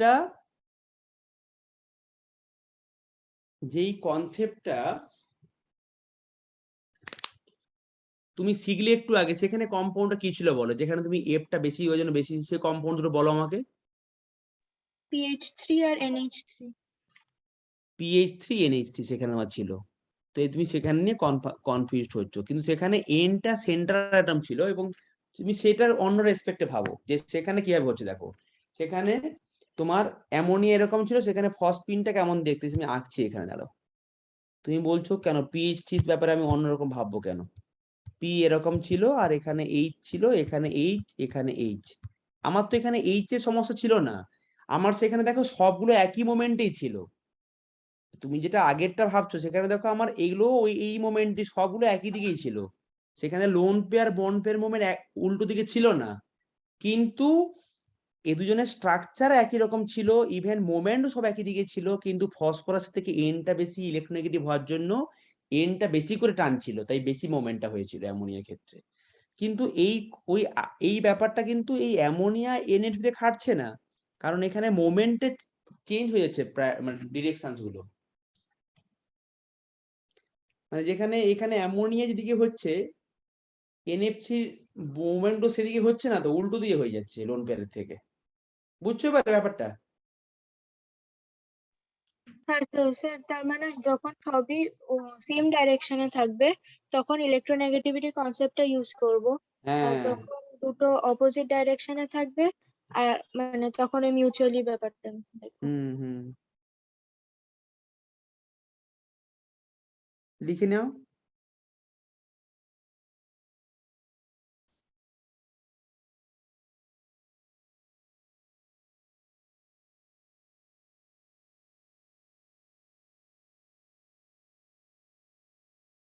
হ্যাঁ স্যার, লিখে নিয়েছি।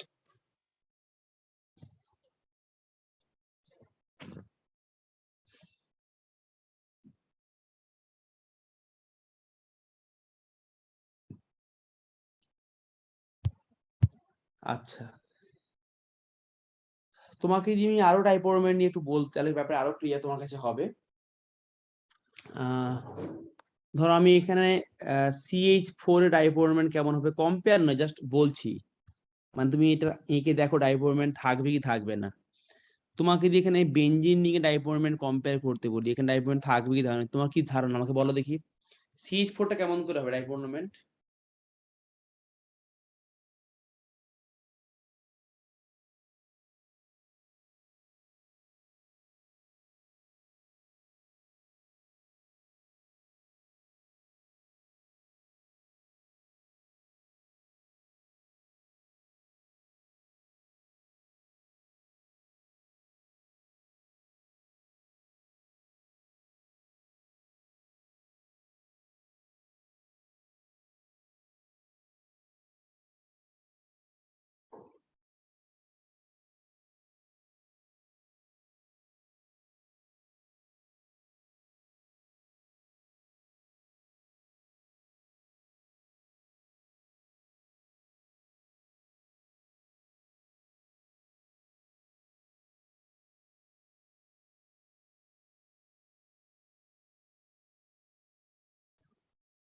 ভাবছো?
স্যার CH4 এরটা পাঠিয়েছি, ওটা নিচের দিকে হবে। পাঠিয়েছো?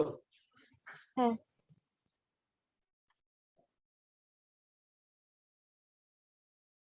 হ্যাঁ, CCl4 এ তাহলে হলো তোমার হচ্ছে হাইব্রিডেশন 4 জিরো লোন পেয়ার sp3।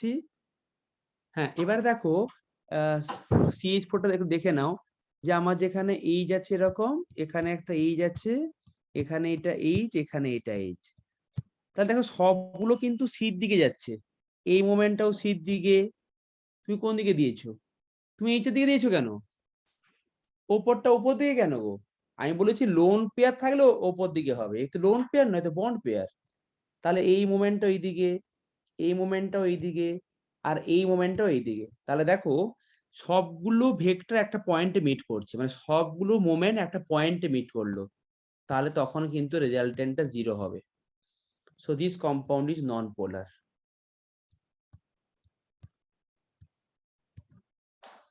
বুঝতে পারলে?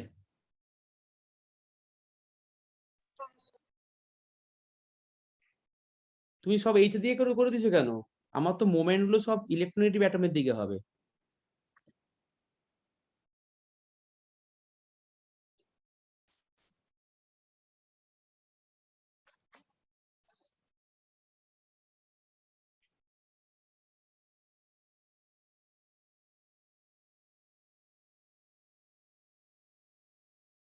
স্যার এটা আরেকবার আমাকে বলবেন, মিউ আরটা 0 কেন? তুমি খালি সিম্পল একটা জিনিস বুঝবে যে কোন অ্যাটমটা বেশি ইলেকট্রোনেগেটিভ, সি না এইচ।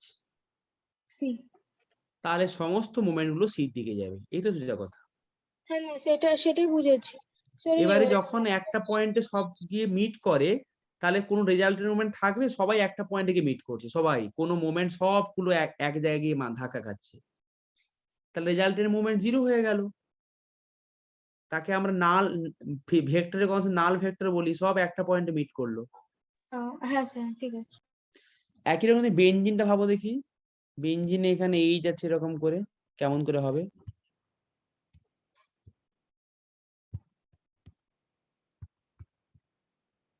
এটা সব এইচ আছে,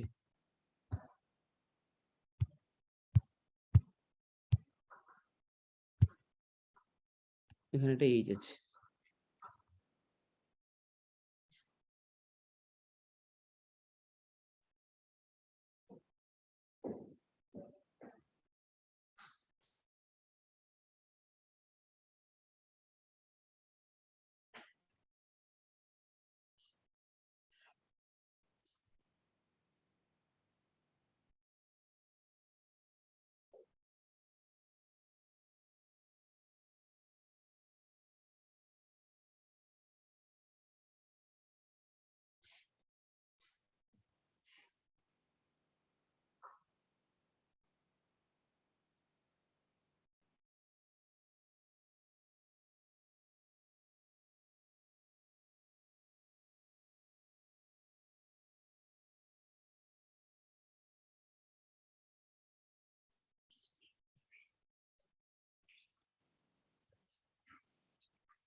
না,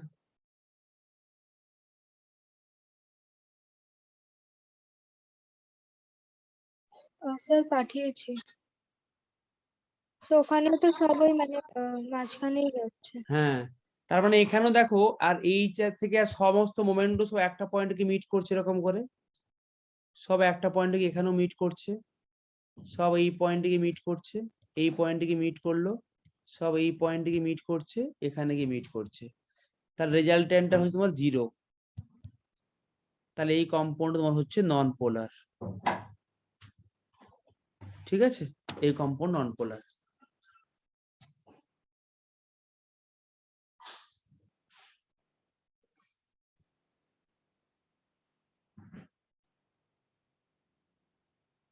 হ্যাঁ স্যার, বুঝেছি। হুম।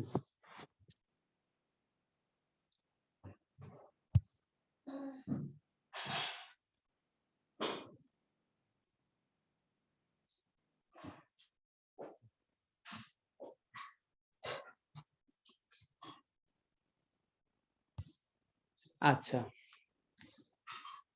তাহলে তুমি বুঝতে পারলে যে একটা ডাইপোল মোমেন্ট হচ্ছে একটা তোমার ionic property arises in the covalent compound. Next দেখো, তোমাকে যেটা আমি বলছি এখন সেটা কিন্তু তোমার এই মানে এইখানে নেই, মানে একটু অ্যাডভান্স কনসেপ্টে আছে, তোমাকে কিছু শেখাচ্ছি। সেটা হচ্ছে তোমার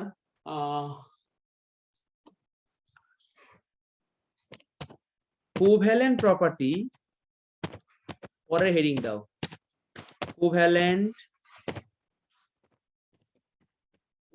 properties in an ionic compound. এখনই কি বললাম? Ionic property in covalent compound, এখন পড়ছি covalent properties in an ionic compound.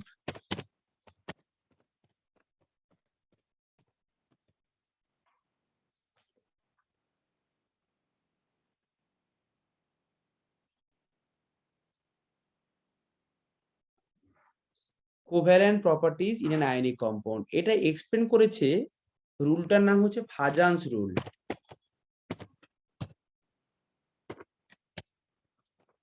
তার নাম হচ্ছে ফাজান্স রুল। রুলটা কি বলেছে দেখো, রুল নাম্বার 1 বলেছে more charge of cation, more charge of cation আর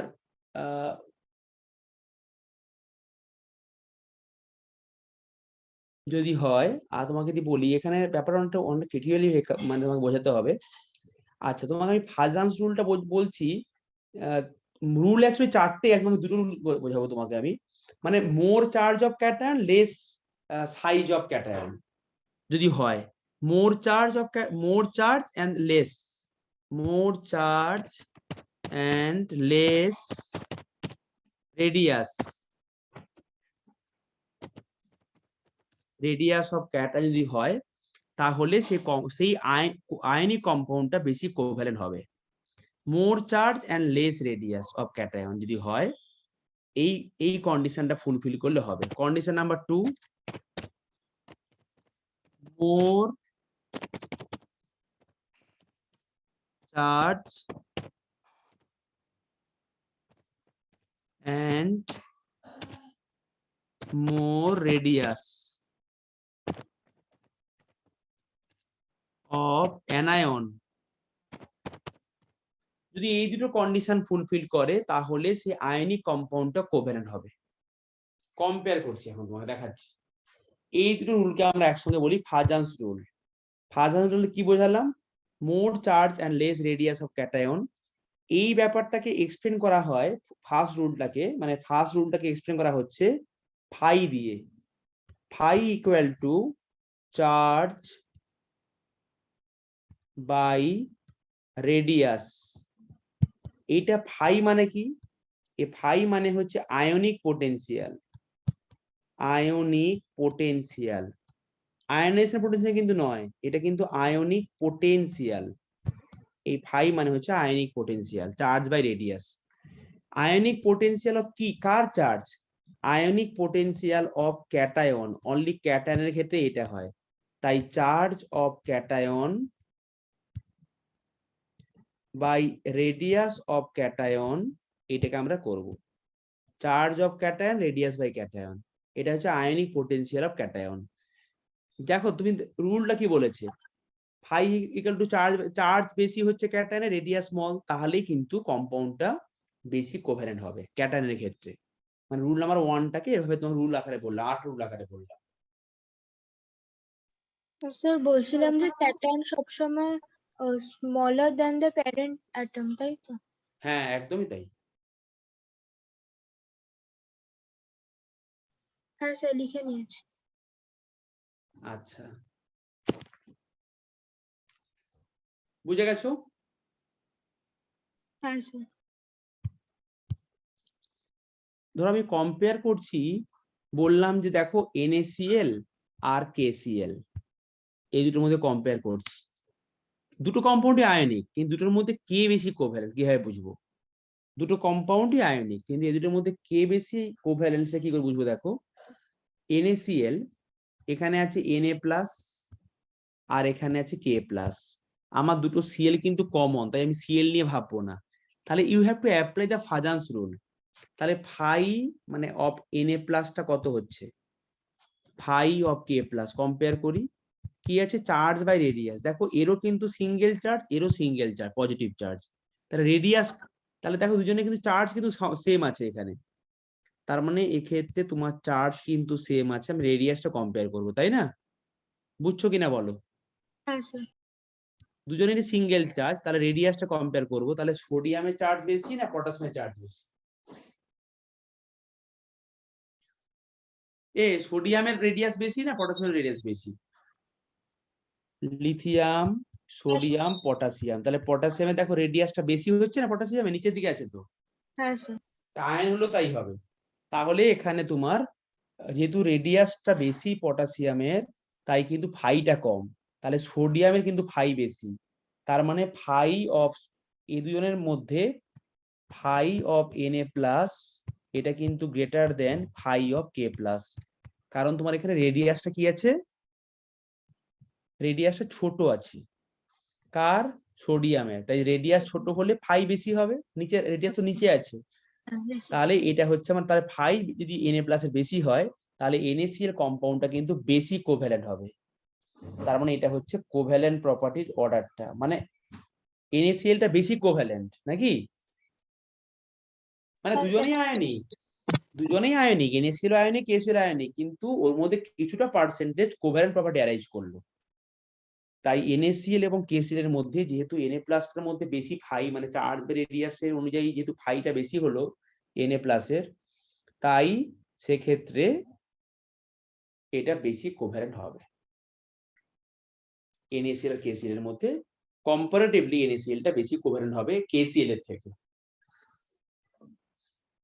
মানে ধরো সেখানে কিছুটা পার্সেন্টেজ, মানে 0.001 এরকম পার্সেন্টেজ তৈরি হলো আয়নিক কোভ্যালেন্ট ক্যারেক্টার, সেটাই আয়নিক প্রপার্টি তো অনেকটাই এখানে আছে। হ্যাঁ স্যার, বুঝে গেছি।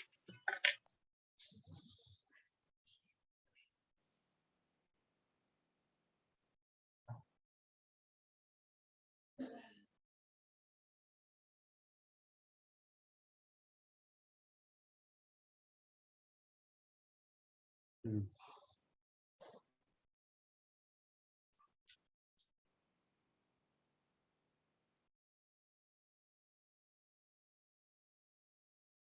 লেখা হলে বলবে। হ্যাঁ স্যার, লেখা হয়ে গেছে। আচ্ছা, বুঝেও গেছো তুমি। যদি এরকম নাও, ধরো বললাম তোমাকে দেখো AlCl3 দুটো কম্পাউন্ড দিচ্ছি, একটা কম্পাউন্ড বললাম দেখো AlCl3, আর ধরো বললাম তোমাকে LiCl। এই দুটোর মধ্যে কোনটা কোন বলো দেখি, বুঝি একটু।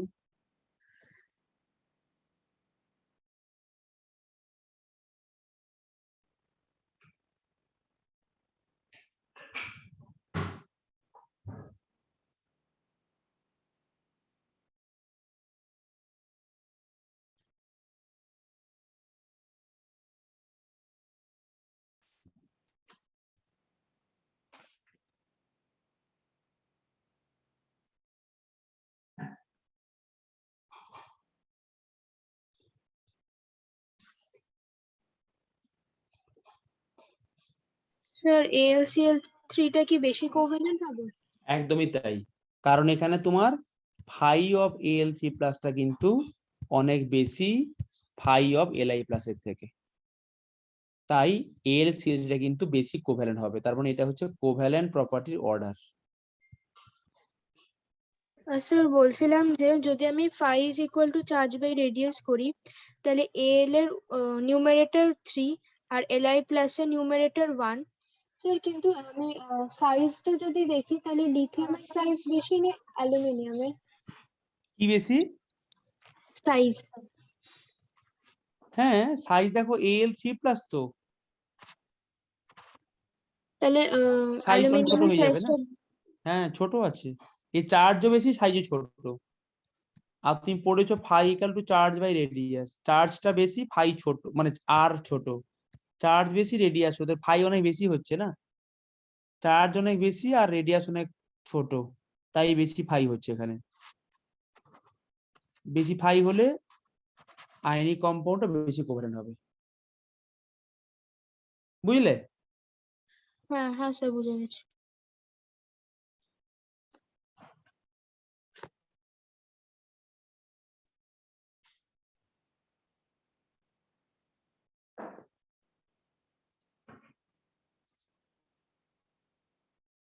স্যার লেখা হয়ে গেছে। হ্যাঁ, বাড়িতে তুমি ভালো করে জিনিসটা পড়বে। আচ্ছা স্যার। স্যার পরের দিন তাহলে more charge and more radius of অ্যানায়নটার থেকে স্টার্ট করবেন। ও, এটা থেকে? না না, এটা তুমি এখনই বলতে পারবে। এটা ওই সেকেন্ড রুলটাও তুমি ধরো এরকম ভাবে কম্পাউন্ড দিলাম আমি, ধরো বললাম একটা কম্পাউন্ড দিয়েছি NaCl, আর ধরো বললাম NaBr, দুটো কম্পাউন্ড এখানে দিলাম। তাহলে এখানে Na প্লাসটা কমন আছে, তাহলে একটা হচ্ছে Cl মাইনাস, একটা হচ্ছে Br মাইনাস, এরকম করে আছে এখানে।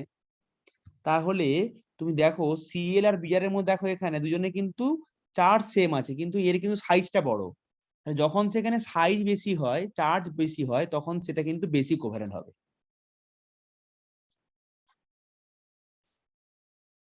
এখানেও দুজনের চার্জ সেম আছে, তাহলে এই প্রপার্টিটাকে বলে, অ্যানানের ক্ষেত্রে জিনিসটাকে বলে,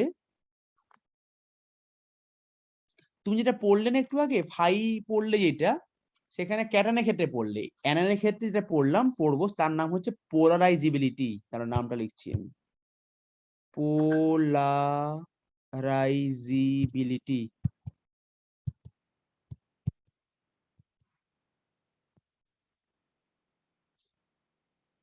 হ্যাঁ, এই পোলারাইজিবিলিটি মানেই হচ্ছে ওই সেকেন্ড রুলটা, যে একটা অ্যানায়নের চার্জ বেশি এবং রেডিয়াস তোমার বেশি, তখন সেই অ্যানায়নটা বেশি করে ডিফর্ম হবে, তাহলে সে আয়নিক কম্পাউন্ডটা বেশি করে কোভ্যালেন্ট হবে। তাহলে আমাকে বলো, এই Cl এর আর Br এর মধ্যে কে বেশি কার পোলারিটি বেশি,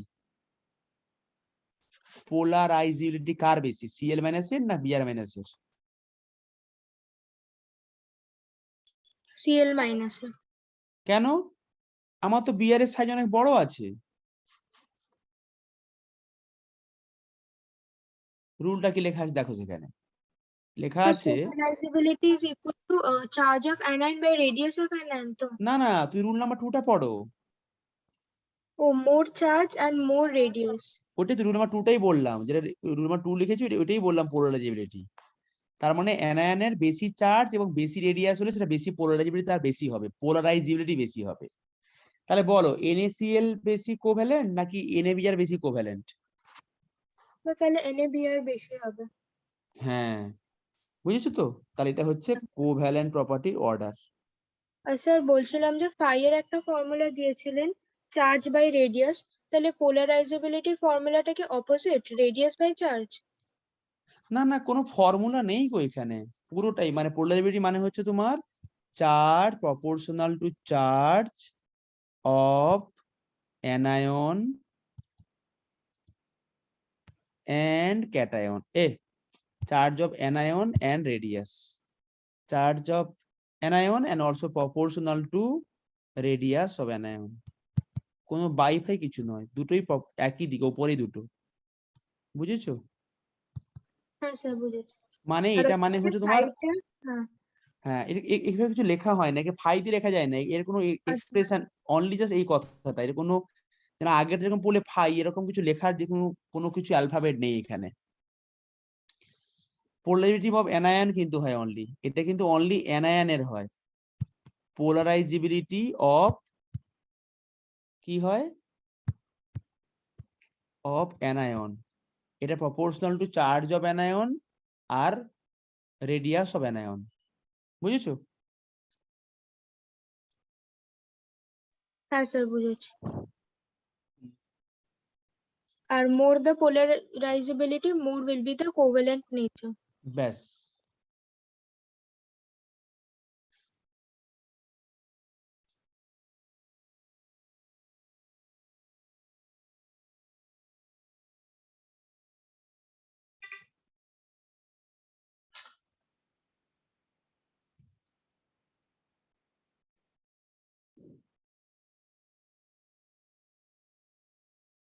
হ্যাঁ স্যার হয়ে গেছে লেখা।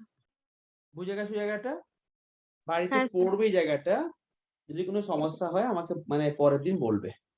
আর স্যার আপনি কোনো হোমওয়ার্ক দিয়ে দেবেন এই ডাইপোল মোমেন্ট আর ফ্যাডেন্স রুল আর হাইড্রোজেন বন্ডিং এর উপর? একদম দিয়ে দিচ্ছি, কোশ্চেন করতে দিচ্ছি। ঠিক আছে, আমি ওকে পাঠিয়ে দিচ্ছি, গ্রুপে পাঠিয়ে দিচ্ছি। হ্যাঁ স্যার ঠিক আছে। ভালো করে বাড়িতে এইটুকু পড়ে রাখবে। আর যারা আমার ক্লাসটা করলে না তারা কিন্তু পরে বাড়িতে ইউটিউবে করবে।